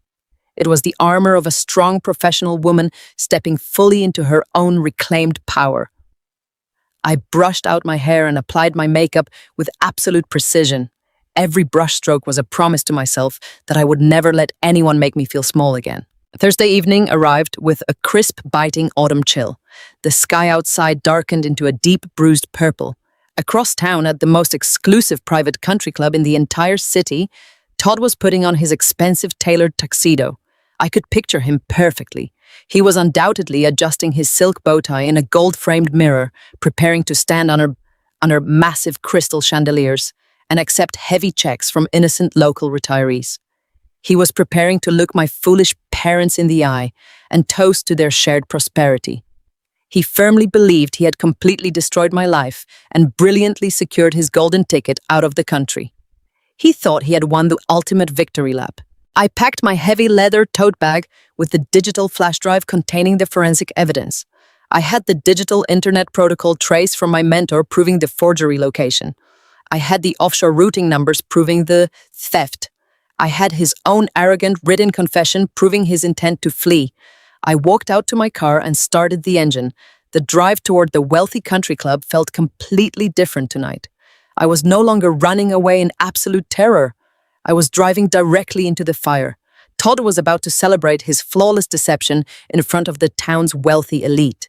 He had absolutely no idea that the woman he called a clueless automatic teller machine was already pulling into the valet line. The public reckoning was about to begin. The Oak Ridge Country Club was the epicenter of old money and quiet influence in our city. It was exactly the kind of place Todd always believed he belonged. I handed my car keys to the valet and stood for a moment beneath the massive stone portico. Through the glass doors, I could see the grand ballroom transformed for his community investment gala. The room was bathed in the warm golden light of crystal chandeliers. A classical string quartet played softly in the corner, providing the perfect, elegant backdrop for a massive financial crime. I took a slow, deep breath, letting the crisp night air fill my lungs. I was not the terrified, heartbroken woman who had run to a cheap motel 2 days ago. I was a senior escrow officer, and I was here to execute a foreclosure on his entire life. I walked through the heavy mahogany doors and slipped quietly into the back of the ballroom. The sheer scale of his deception was breathtaking. Todd was standing near the center of the room, looking absolutely flawless in a custom-tailored black tuxedo. He was holding a crystal glass of champagne, flashing that brilliant, charismatic smile that had successfully blinded me for 2 entire years. He was completely in his element. He was surrounded by a large group of wealthy retirees from our church congregation and prominent local small business owners. These were good, trusting people who had watched me grow up. Now they were holding glossy brochures detailing his fraudulent real estate portfolio. I watched in cold horror as sweet older couples pulled out their checkbooks. They were eagerly writing massive deposit checks to secure their spot in his offshore Ponzi scheme. They thought they were investing in the futures of their grandchildren. They had absolutely no idea they were funding his one-way ticket to Belize. Standing directly to his right, beaming with unconditional pride, were my parents. Richard and Barbara Bradley looked like they had just won the lottery.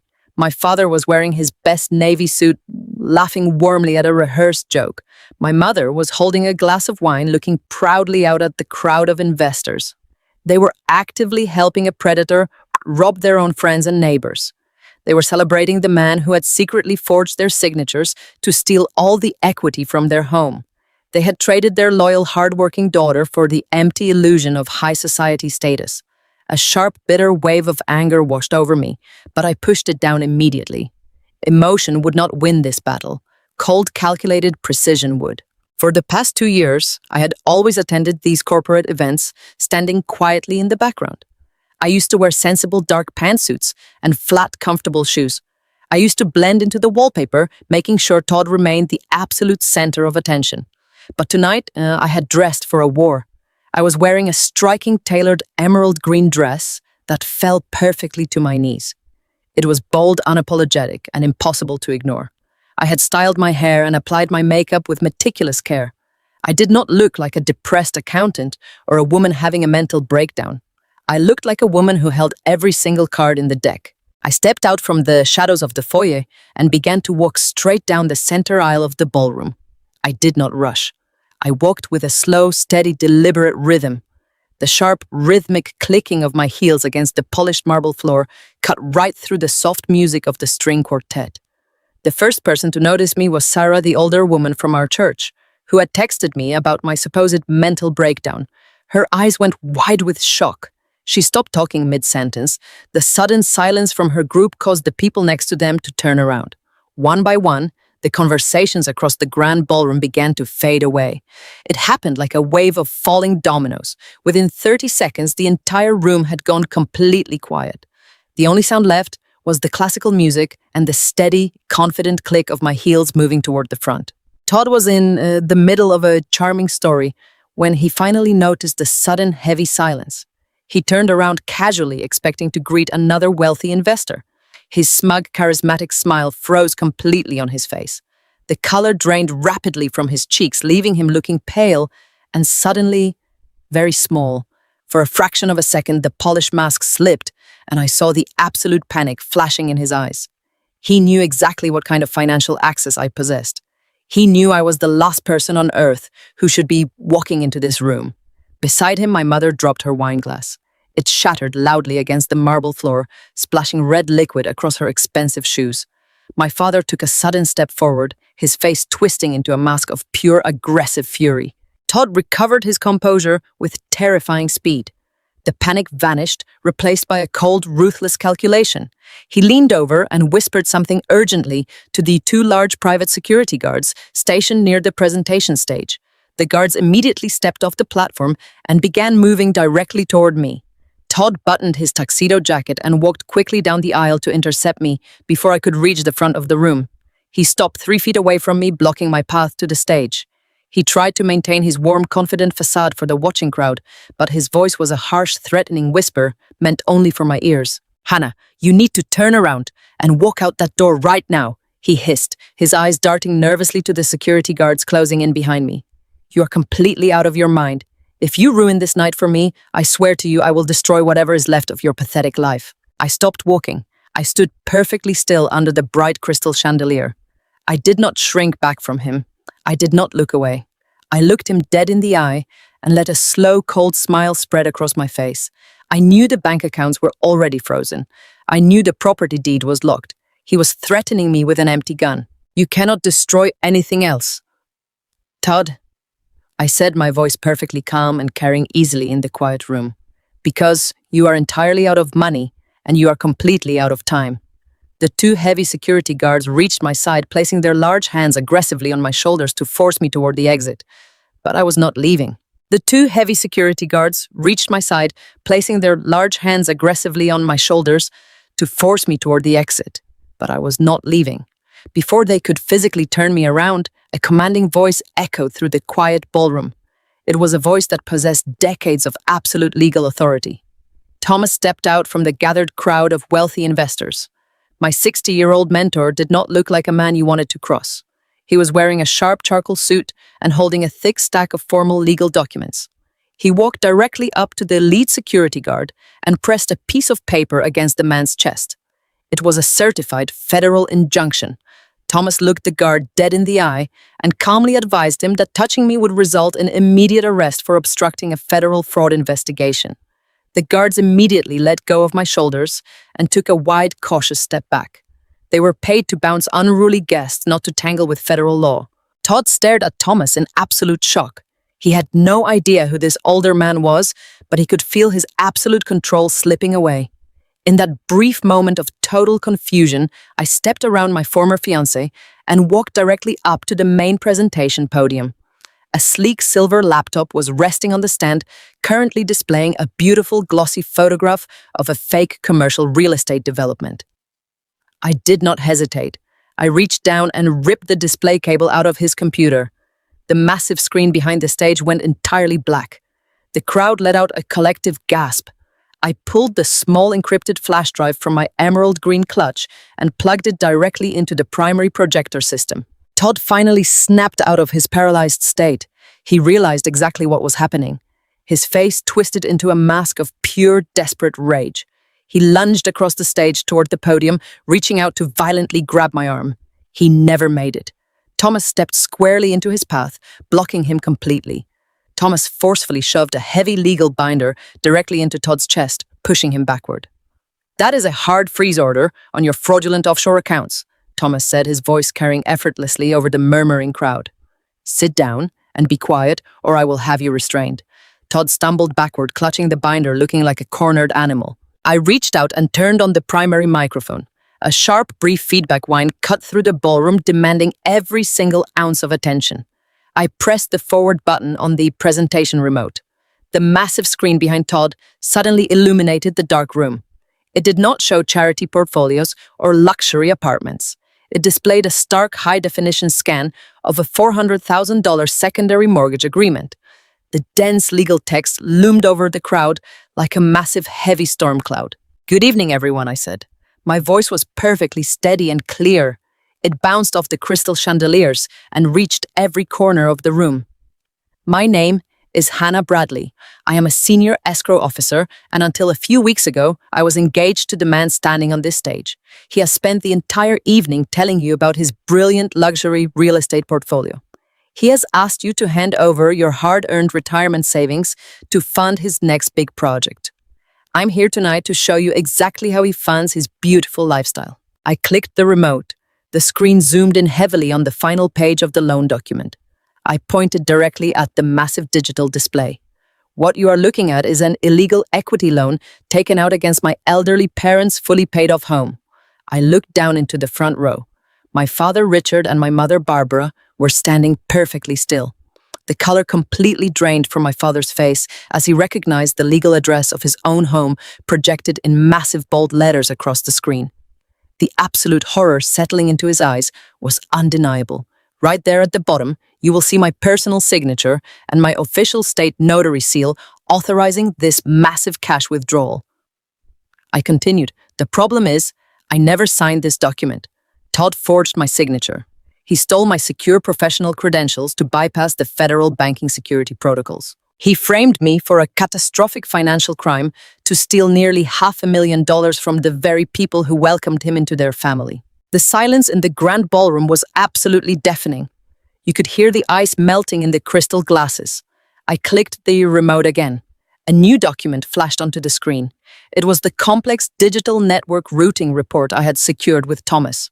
This is a certified internet protocol trace, I explained, watching the wealthy investors stare in horror at the screen. This proves, undeniably, that the digital forgery was executed directly from the private network inside Todd's downtown office. He sat at his mahogany desk and systematically robbed my parents. Todd was breathing in short, frantic gasps. He looked wildly around the room, trying to find a friendly face, trying to find someone who still believed his charming lies. But the older couples from our church congregation were lowering their checkbooks. The local business owners were staring at him with absolute disgust. But that is not the worst part. I continued clicking to the final devastating slide. The screen shifted to display the high-resolution photographs my sister had taken of his private black leather accounting ledger. I highlighted the routing numbers and the specific international holding accounts. Todd does not own a boutique real estate firm. He's running a massive crumbling Ponzi scheme. He's completely out of money. The checks you were about to hand him tonight were not going into local community developments. They were going directly into this offshore account registered in Belize. I clicked the remote one last time, displaying the final piece of undeniable proof. It was his digital flight itinerary, a first-class one-way ticket to Belize, scheduled to depart tomorrow morning at 6 o'clock. He invited you all here tonight to drain your bank accounts one last time, so he could flee the country and vanish completely, leaving my parents homeless and leaving me to face federal prison. A collective wave of absolute shock and outrage rolled violently through the ballroom. The polite, quiet atmosphere of the country club was instantly shattered. The wealthy retirees who had trusted him looked down at the glossy brochures and the deposit checks in their hands, realizing with sickening clarity how close they had just come to losing their entire life savings. They slowly raised their heads and looked at the man in the custom tuxedo standing on the stage. The handsome, charismatic illusion was completely broken. They finally realized they were not handing their futures over to a brilliant, successful entrepreneur. They were handing their money directly to a ruthless, desperate con artist. I stood at the podium with the cold metal of the microphone gripped firmly in my hand. The heavy silence in the grand ballroom was absolute. You could hear the hum of the projector fan and the sharp intake of breath from the wealthy investors standing just a few feet away. But I was not looking at the crowd of strangers. My eyes were locked entirely on the front row where my parents were standing. Richard and Barbara Bradley had come to this exclusive country club tonight to celebrate the brilliant success of their future son-in-law. They had come to rub shoulders with the elite and bask in the reflected glory of a man they believed was building a luxury real estate empire. Now they were staring up at a massive digital screen that was actively displaying the complete destruction of their entire lives. Every single eye in that massive room was fixed entirely on me. For my entire life, I had been the invisible sister. I was the reliable background character who packed the lunches, balanced the checkbooks, and stayed quietly out of the way. I was never meant to hold the microphone. I was never meant to command a room. But tonight, I held the absolute power to destroy the illusions of everyone standing before me. I pressed the button on the presentation remote. The slide transitioned with a sharp click that echoed across the room. A high-resolution scan of the secondary mortgage agreement filled the screen. I did not raise my voice. I did not need to shout. I spoke with the calm, measured precision of a senior escrow officer presenting undeniable facts. I directed everyone's attention to the specific collateral listed on the loan. I read the address out loud. It was the exact address of the beautiful 4-bedroom colonial house in the suburbs. The house my father had worked 30 years to pay off. The house my mother filled with imported hydrangeas and expensive furniture. My father took a stumbling step forward. His face, which just minutes ago had been flushed with expensive wine and arrogant pride, turned the color of wet ash. He stared at the massive screen, his eyes tracing the dense legal text. Right there at the bottom of the document, I pointed out, were the authorization signatures. I watched my father look at his own name. I watched him look at my mother's name. They were flawless, masterfully executed forgeries. Todd did not just forge my professional escrow credentials, I told the silent room, my voice carrying effortlessly over the speakers. He forged the signatures of Richard and Barbara Bradley. He used my younger sister to secretly access their private filing cabinets while they were asleep. He stole their original property deed and their confidential tax returns. He took out a $400,000 cash loan against their fully paid-off home. The illusion shattered so violently, it was almost a physical force in the room. My mother let out a sound that I had never heard her make before. It was not her usual patronizing sigh or her delicate, frustrated huff. It was a raw, terrified gasp that seemed to tear its way out of her throat. She raised a trembling hand to her mouth. Her expensive designer purse slipped from her shoulder and hit the marble floor with a heavy thud. She looked from the terrifying legal document on the screen directly to Todd, the handsome, charming man she had fiercely defended. The man she had ordered me to protect at the cost of my own dignity. She suddenly realized that while she had been busy calling me a bitter, jealous woman, Todd had been quietly, systematically preparing to leave her completely homeless. Todd completely lost his mind. The charming, charismatic facade he had spent years perfecting evaporated into thin air. He lunged wildly toward the projector screen, waving his arms like a cornered, desperate animal. "It is all fake," he screamed, his voice cracking with pure panic. "She is lying. She fabricated these documents because she is a crazy, jealous woman. Do not listen to her. This is a targeted smear campaign." He spun around frantically, trying to find my sister Chloe. He expected his obedient, easily manipulated pawn to step forward and defend him. He expected her to lie to our parents and claim the documents were somehow faked. But Chloe was nowhere to be seen in the front row. She was hiding somewhere in the back of the room, terrified of the police and completely unwilling to go to federal prison for a man who was planning to abandon her. Todd was entirely alone. His expensive custom tuxedo suddenly looked like a cheap Halloween costume. He was just a pathetic, broke con artist, standing under a bright spotlight with absolutely nowhere to run. Nobody was listening to him anymore. The wealthy retirees from our church congregation were backing away from him as if he were carrying a highly contagious disease. The prominent local business owners, who had been eagerly writing deposit checks just 10 minutes ago, were now furiously tearing those checks into tiny pieces and shoving them back into their pockets. I clicked the remote again, moving to the final, devastating piece of evidence. The screen shifted to display the offshore wire transfer codes and the digital receipt for a one-way first-class ticket to Belize, departing the very next morning. He was not planning to build a local community charity. I continued, my voice cutting right through Todd's frantic shouting. He invited you all here tonight to collect your retirement funds so he could deposit them alongside the $400,000 he stole from my parents. He was going to finalize the offshore wire transfer tomorrow morning and vanish across international borders. He was going to leave my parents to face absolute financial ruin and immediate bank foreclosure while I took the fall for federal fraud. My mother's knees finally gave out. She collapsed against my father, grabbing his suit jacket to keep from hitting the floor. She began to weep uncontrollably. These were not the delicate, performative tears she used to manipulate family dinners. They were the ugly, heaving sobs of a woman who had just realized she had handed her entire future to a predator. My father wrapped his arms around her, but he was shaking just as violently. He looked up at me standing behind the podium. His eyes were wide and filled with a desperate, pleading horror. He was silently begging me to tell him it was all a terrible mistake. He wanted the loyal, quiet workhorse daughter to step in and fix the massive problem. I looked down at the two people who had brought me into this world. Just 2 days ago, they had screamed at me over the phone, calling me vindictive and unstable. They had threatened to officially disown me to protect their golden child's perfect reputation. They had willingly thrown me to the wolves. Standing there under the bright crystal chandeliers, I felt no pity. I felt absolutely no desire to comfort them.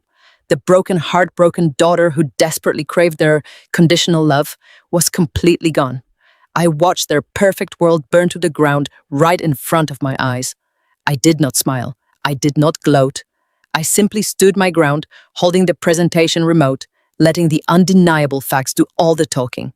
They had made their bed with a monster, and now the entire town was watching them realize they had to sleep in it. The heavy, suffocating silence in the grand ballroom was suddenly shattered by a sound that made the blood freeze completely in Todd's veins. It started as a faint, high-pitched wail in the far distance, but it grew rapidly louder, echoing sharply through the manicured grounds of the exclusive country club. Sirens. Multiple sirens approaching fast, with absolute undeniable urgency.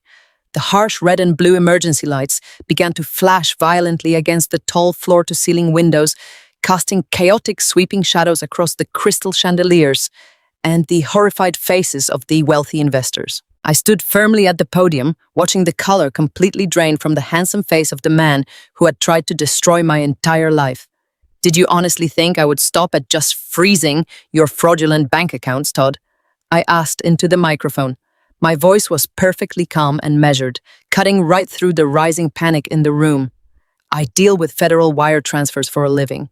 I know exactly how fast a desperate cornered man can find a legal loophole or a secondary offshore account. I could never take that massive risk with my parents' future.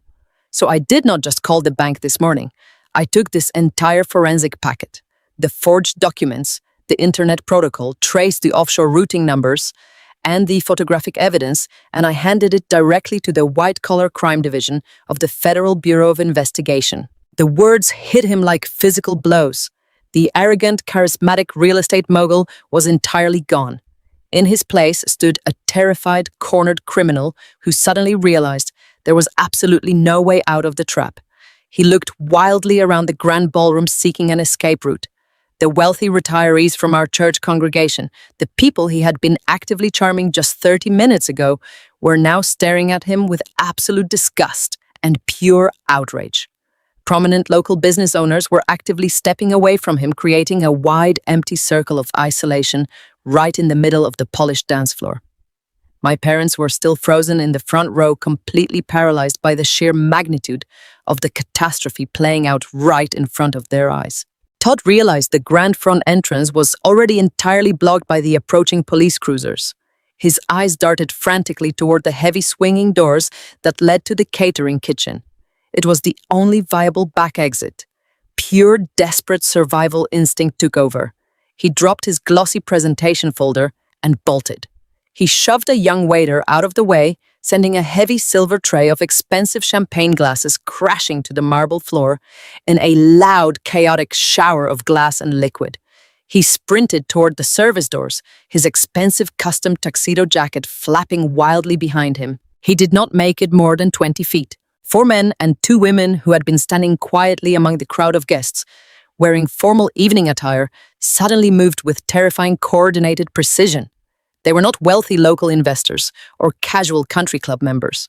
They were federal agents who had been waiting patiently in plain clothes, mingling silently while I laid out the entire undeniable case on the massive presentation screen. They had heard every single word of his public humiliation. "Federal agents, stop right there!" A tall man in a dark suit shouted his voice, carrying absolute uncompromising authority. Todd did not stop. He lunged frantically for the brass handle of the kitchen door, driven by sheer blind panic. 2 agents tackled him simultaneously. The forceful impact sent all three of them crashing hard onto the polished marble floor. The elegant, sophisticated illusion of his high society gala shattered completely as he was forcefully pinned to the ground. Todd struggled violently, kicking his legs and shouting absolute nonsense about terrible misunderstandings and jealous ex-girlfriends trying to ruin his pristine reputation. But the highly trained detectives easily subdued his frantic thrashing. The sharp metallic click of heavy steel handcuffs echoing through the quiet, breathless ballroom sounded sweeter to me than any symphony ever could. They hauled him roughly to his feet. His expensive tailored tuxedo was severely rumpled and covered in spilled sticky champagne. His perfectly styled hair was a chaotic mess, falling across his sweaty, red, panicked face. He was breathing in ragged, desperate gasps as the lead detective began formally reciting his Miranda rights, detailing the severe federal charges of bank fraud, aggravated identity theft, and international wire fraud. He was being thoroughly humiliated and handcuffed right in front of the very people he had desperately tried to impress and manipulate. It was the ultimate public reckoning for a man whose entire existence was built on carefully crafted lies. As the agents began to drag him toward the front exit past the horrified staring crowd, Todd desperately turned his head. He was frantically searching for the one person he believed could still save him from a federal prison sentence. His eyes scanned the crowded room until they finally landed on my younger sister. Chloe was standing near the back wall, wearing her beautiful formal dress, trembling slightly, but watching the entire scene unfold with wide eyes. "Chloe," he shouted, his voice cracking with pure pathetic desperation. "Chloe, tell them. Tell them this is a massive mistake. Tell them she made you take those pictures. Tell them I am completely innocent. You know the real truth, baby. Please tell them." He was begging the golden child to do what she had always done. He expected her to lie to protect him. He firmly believed she was too weak, too deeply intimidated by his violent temper, and too desperate for his approval to ever betray him to the authorities. He truly thought the obedient, compliant girl would blindly throw herself into the fire just to keep him warm. The entire ballroom held its collective breath, waiting to see what the young, beautiful woman would do. My mother let out a small, terrified gasp, reaching out a shaking hand toward her youngest daughter. But Chloe did not cry. She did not cower. She took a slow, deep, steadying breath, straightening her shoulders. She stepped away from the protective shadow of the back wall and walked directly into the center of the room. The sharp click of her heels echoed in the silent space. She walked right up to the lead detective, who was holding firmly onto Todd's arm. She stopped just 2 feet away from the man who had physically threatened her and planned to leave our entire family utterly destitute. Todd stared at her with wild, desperate hope, believing his loyal pawn had come to his rescue. Chloe looked him dead in the eye. The fearful, easily manipulated girl I had known my entire life was completely gone. She reached into her expensive designer clutch and pulled out her personal cellular phone. She did not say a single comforting word to the man who had ruined our family. She simply turned her unwavering attention to the federal agent and handed the device directly into his waiting hand. "All of his written confessions are on there," she told the detective, her voice perfectly clear and entirely steady. "The high-resolution photographs of the offshore accounting ledgers, the wire transfer codes, and the threatening text messages he sent me are all saved in the primary digital folder. He explicitly told me he was leaving for Belize tomorrow morning with stolen funds. I am ready to give a full official statement to the authorities right now." Todd let out a raw, agonizing scream of pure total defeat as the heavy glass doors of the country club swung open and the federal agents dragged him out into the cold, dark night. The wheels of federal justice usually grind exceedingly slow for most people, but they moved with terrifying speed for the man who tried to destroy my life. The federal agents from the white-collar crime division had an absolute field day with the pristine forensic packet I handed them. I did not have to testify in a long, grueling public trial. The paper trail I had meticulously built was so overwhelming and undeniably anchored to his digital footprint that his expensive defense attorney advised him to surrender immediately. Within 3 weeks, his fraudulent boutique real estate firm was completely dismantled. The federal authorities aggressively seized his leased luxury vehicle, his downtown condo, and the frozen offshore holding accounts. He was stripped of his custom-tailored suits and forced to trade them for a standard-issue federal prison uniform. He pleaded guilty to to multiple felony counts of aggravated identity theft, federal wire fraud, and severe bank fraud. He stood before a federal judge looking completely hollowed out, stripped of the arrogant charisma he had used to manipulate so many innocent lives. The judge showed absolutely no mercy, sentencing him to 10 years in a federal penitentiary without the possibility of early parole. The heavy steel doors locked behind him permanently, erasing his grand illusions of an early retirement on a tropical beach. Because I had filed the legal notice on the property the morning before the gala, the secondary mortgage lender was legally forced to unwind the fraudulent equity loan. My parents' 4-bedroom colonial house was entirely saved from immediate foreclosure. The bank released the massive lien, but the profound emotional damage inflicted upon our family could never be reversed or erased. I spent the next month focusing entirely on my demanding escrow career and enjoying the quiet sanctuary of my modest apartment. I had changed my personal phone number and avoided the wealthy northern suburbs completely.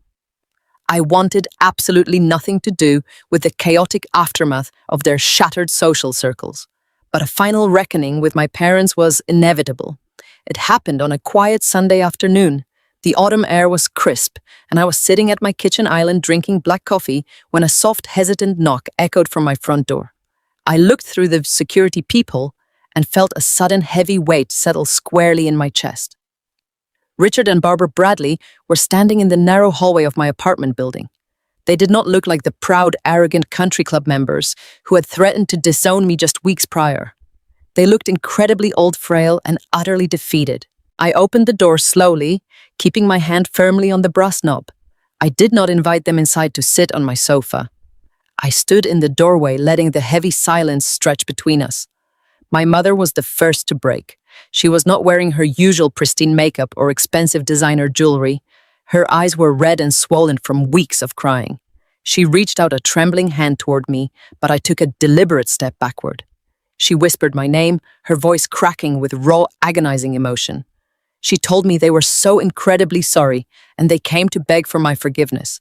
My father stood right behind her, his shoulders slumped forward. He looked down at the cheap hallway carpet, unable to meet my steady gaze. He admitted they were completely wrong about him, his voice hollow and thick with deep regret. He acknowledged they blindly trusted a monster while discarding their loyal daughter. They stood in my doorway, desperately trying to explain the unexplainable.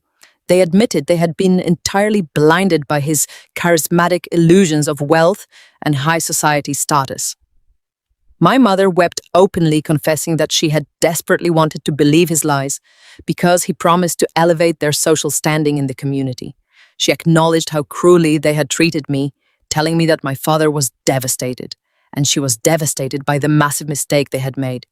They had eagerly protected the golden child and the wealthy future son-in-law, while treating my hard work and financial sacrifice like it was absolutely meaningless. My father stammered, with his hands shaking at his sides, explaining they thought they were doing what was best for the family image. He said they never realized he was actually planning to leave them entirely homeless. He told me they owed me their lives because I saved their home after they threw me to the wolves. I stood in the doorway listening to their desperate, tearful apologies. A younger version of myself, the quiet, obedient daughter who folded cheap wedding invitations on the living room floor, would have instantly rushed forward to embrace them. That girl would have accepted their tears and desperately tried to mend the broken family. But that naive girl had died in a dark downtown office. I looked at the two people who had brought me into this world. I did not feel righteous anger or bitter hatred.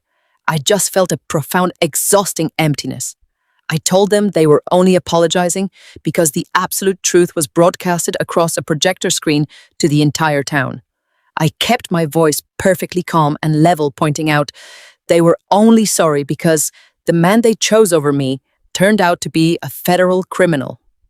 I reminded them that if he had simply been a normal cheating partner who broke my heart, they would have still demanded I keep my mouth shut to protect my sister's reputation. My mother let out a small, broken sob, covering her face with her trembling hands. My father finally looked up, his eyes shining with unshed tears. He knew every single word I said was the absolute, undeniable truth. I looked my father directly in the eye, and told him I was genuinely glad their house was safe. I told them I was glad they were not spending their golden retirement years in absolute poverty, but saving their house was my final act of service to the Bradley family. I explained I could not simply erase the fact that they viewed me as acceptable collateral damage when it suited their selfish needs. I began to slowly push the heavy wooden door closed. I told them I needed them to leave now, and I needed them to fully understand that this door was not going to open for them again anytime soon. I closed the door until I heard the firm metallic click of the deadbolt locking securely into place, leaving them standing entirely alone in the quiet hallway. It took exactly 4 days after I locked my front door on my weeping parents for my younger sister to finally reach out. I was sitting at my kitchen island, reviewing a complex commercial escrow file, when my personal phone vibrated. I expected to see a desperate plea for financial help or a long dramatic paragraph shifting the blame. Instead, the message from Chloe contained only 2 simple sentences. I know you have absolutely no reason to see me, but I need to apologize to your face. Please let me buy you a cup of coffee. I stared at the glowing screen for a long time. Forgiveness is a strange and highly misunderstood concept. Society tells us that forgiving family means resetting the clock and pretending the betrayal never happened. But working in the demanding escrow industry had taught me that you cannot simply erase a bad transaction. You have to formally close the file before you can ever move on to the next property. I needed to permanently close this file. I typed back a short reply agreeing to meet her at a small independent diner halfway between my apartment and the downtown district. It was perfectly neutral territory.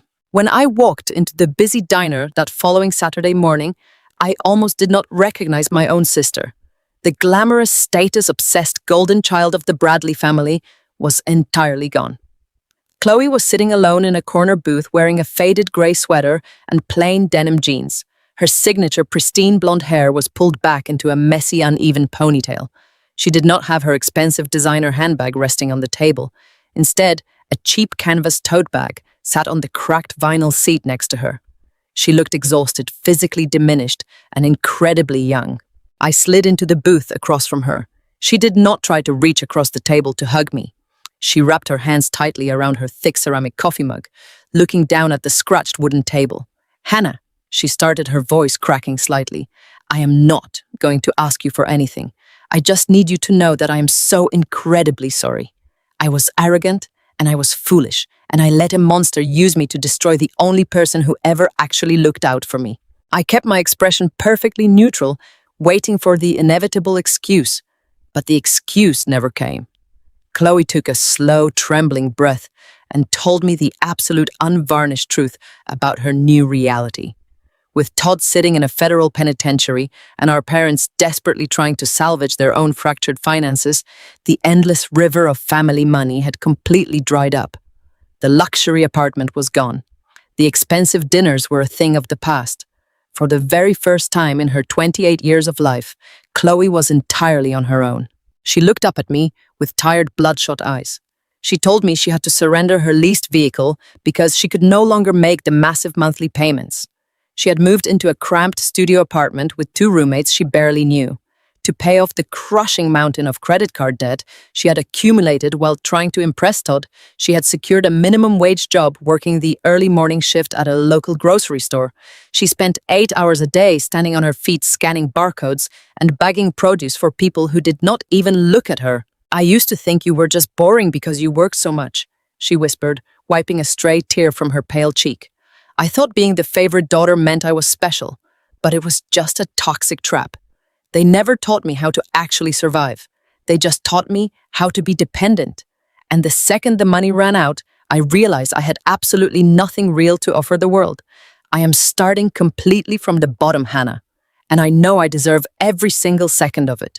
I listened to her raw, honest confession and felt a profound shifting deep inside my chest. I did not feel a burning desire for revenge anymore. I did not want to see her suffer endlessly. But I also absolutely refused to return to my old role as the reliable workhorse. The quiet, obedient sister who would silently absorb her burdens and pay her debts was dead and buried. "Chloe," I said, keeping my voice gentle but absolutely firm, I appreciate your honesty. It takes genuine courage to admit that your entire life was an illusion. I forgive you for what you did.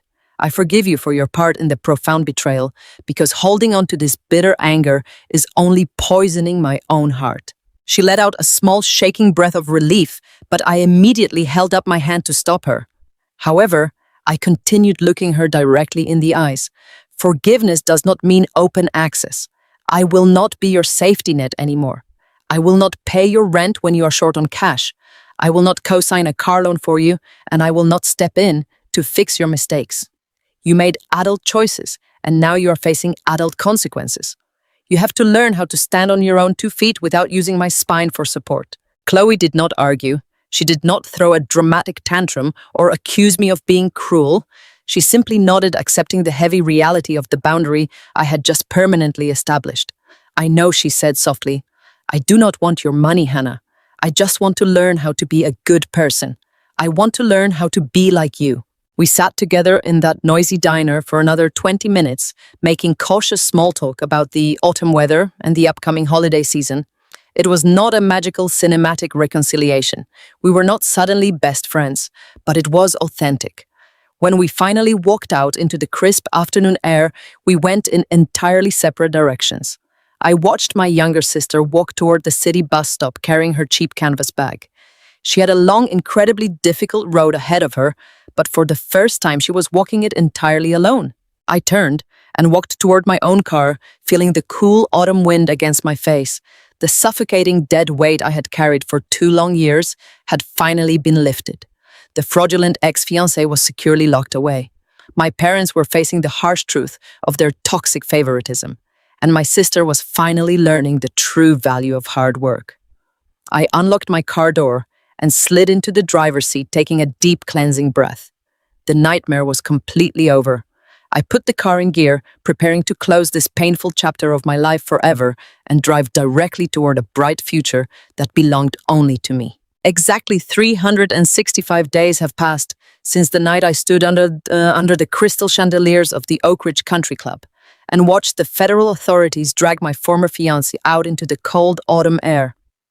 1 year ago, I was a desperate, heartbroken woman hiding in a cheap motel room, terrified that a fraudulent secondary mortgage would send me to federal prison.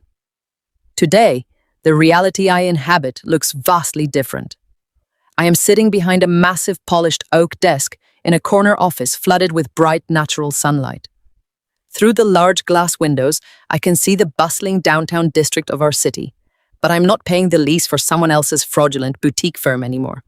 The heavy frosted glass door to my suite bears my own name in elegant gold lettering, Bradley Escrow and Title Services. I am 33 years old now, and I own my firm entirely. I did not rely on wealthy parents to fund my startup costs, and I certainly did not forge signatures to secure a business loan. I built this company from the very foundation using the meticulous work ethic and relentless drive that I had previously wasted on a man who never respected me. The first few months after Todd was sentenced to federal prison were incredibly difficult. I had to navigate the complex legal aftermath of his massive Ponzi scheme while simultaneously working endless overtime hours to rebuild my own completely depleted savings account. I lived on a strict, unforgiving budget. I refused to let his financial crimes dictate my permanent future. Every single dollar I earned went directly towards securing my independence. Today, I am completely debt-free. The suffocating $40,000 burden from the cancelled wedding venue has been entirely wiped out. I no longer drive the rusted 12-year-old Honda Civic with the rattling exhaust pipe that I used to park blocks away from his networking events out of sheer embarrassment. Last month, I walked into a luxury car dealership and purchased a beautiful silver sedan. I did not finance it. I did not need a co-signer.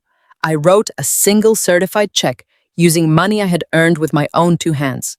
Every time I grip the leather steering wheel and start the quiet, powerful engine, I feel a sense of pure freedom. It is a daily physical reminder that I'm no longer subsidizing anyone else's delusions of grandeur. My new apartment is a peaceful sanctuary. It does not contain imported Italian leather sofas or expensive designer suits that belong to someone else. It is filled only with things that bring me genuine joy, and it is entirely safe from the toxic chaos I left behind. The most surprising part of this new chapter has been the overwhelming response from the local community. The wealthy retirees from our church congregation and the prominent small business owners who attended Todd's disastrous gala did not turn their backs on me. In fact, they did the exact opposite. They recognized that I was the one who had actively stepped into the line of fire to protect their life savings. They saw the meticulous, undeniable proof I had gathered to stop a massive federal crime. When I opened my independent escrow firm, those same investors became my very first loyal clients. They bring their legitimate commercial real estate transactions and their complex title transfers directly to my desk. They trust me implicitly because they know I operate with an unwavering standard of integrity. I have earned a level of deep community respect that Todd could never have achieved with all of his expensive tailored suits and charismatic lies. But success does not magically erase the heavy scars of the past. There are still quiet moments, usually late at night when the bustling office is closed and the city streets below grow dark, when the grief of what happened creeps back into my mind. Healing is rarely a perfect linear journey. I sit in the soft glow of my desk lamp and I reflect on the sheer magnitude of the betrayal that shattered my previous life. I have learned a terrible, agonizing truth over the past year. Sometimes the hardest thing in the world is not discovering the sharp knife buried deeply in your back. The hardest thing is turning around and discovering exactly who handed that knife to the person holding it. Todd was a ruthless, charismatic predator. I accept that now, but he was only able to inflict such catastrophic damage because my own flesh and blood gave him the ammunition. My younger sister Chloe willingly handed him the keys to my parents' financial security, and my parents, Richard and Barbara, eagerly provided the emotional cover, allowing him to systematically isolate and discredit me while they protected their precious golden child.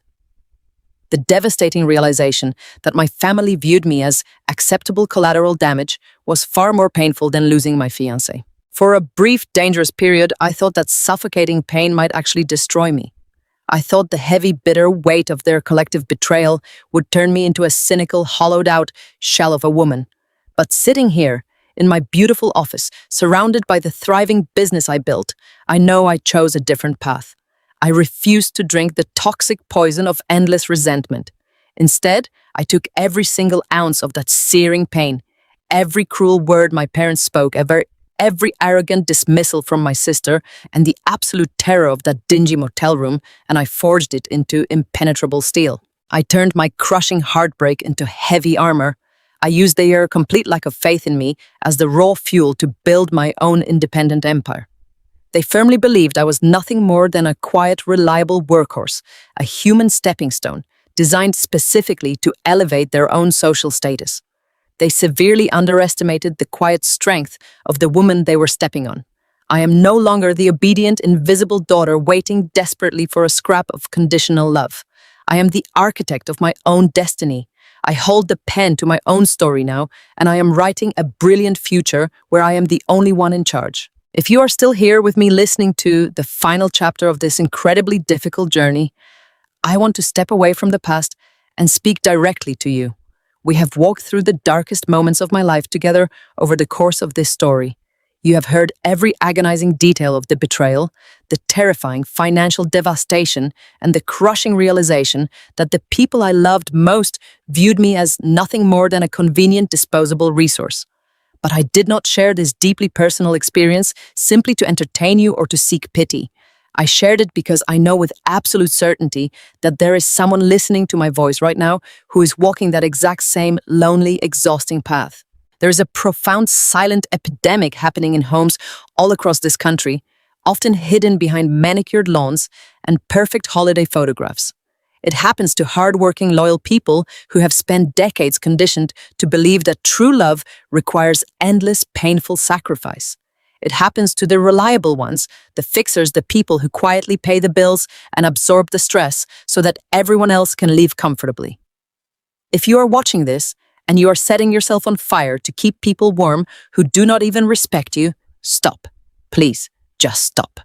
Take a deep breath and look at the stark reality of your situation without the heavy, blinding, rose-colored glasses of loyalty or obligation. We often convince ourselves that if we just give a little more of our hard-earned money, a little more of our precious time, or a little more of our sanity, the people using us will finally wake up and realize our true value. We trick ourselves into believing that our endless patience and silent suffering will eventually earn their unconditional love and respect. But toxic people do not magically develop empathy just because you have completely exhausted yourself trying to please them. Whether it is a partner hiding secrets behind a charismatic smile, or family members treating you like an afterthought while aggressively demanding your resources, the dynamic is exactly the same. They rely heavily on your silence. They bank entirely on your deep fear of conflict. They use your beautiful, generous heart as a weapon against you to fund their own selfish illusions. You have the power to audit your life.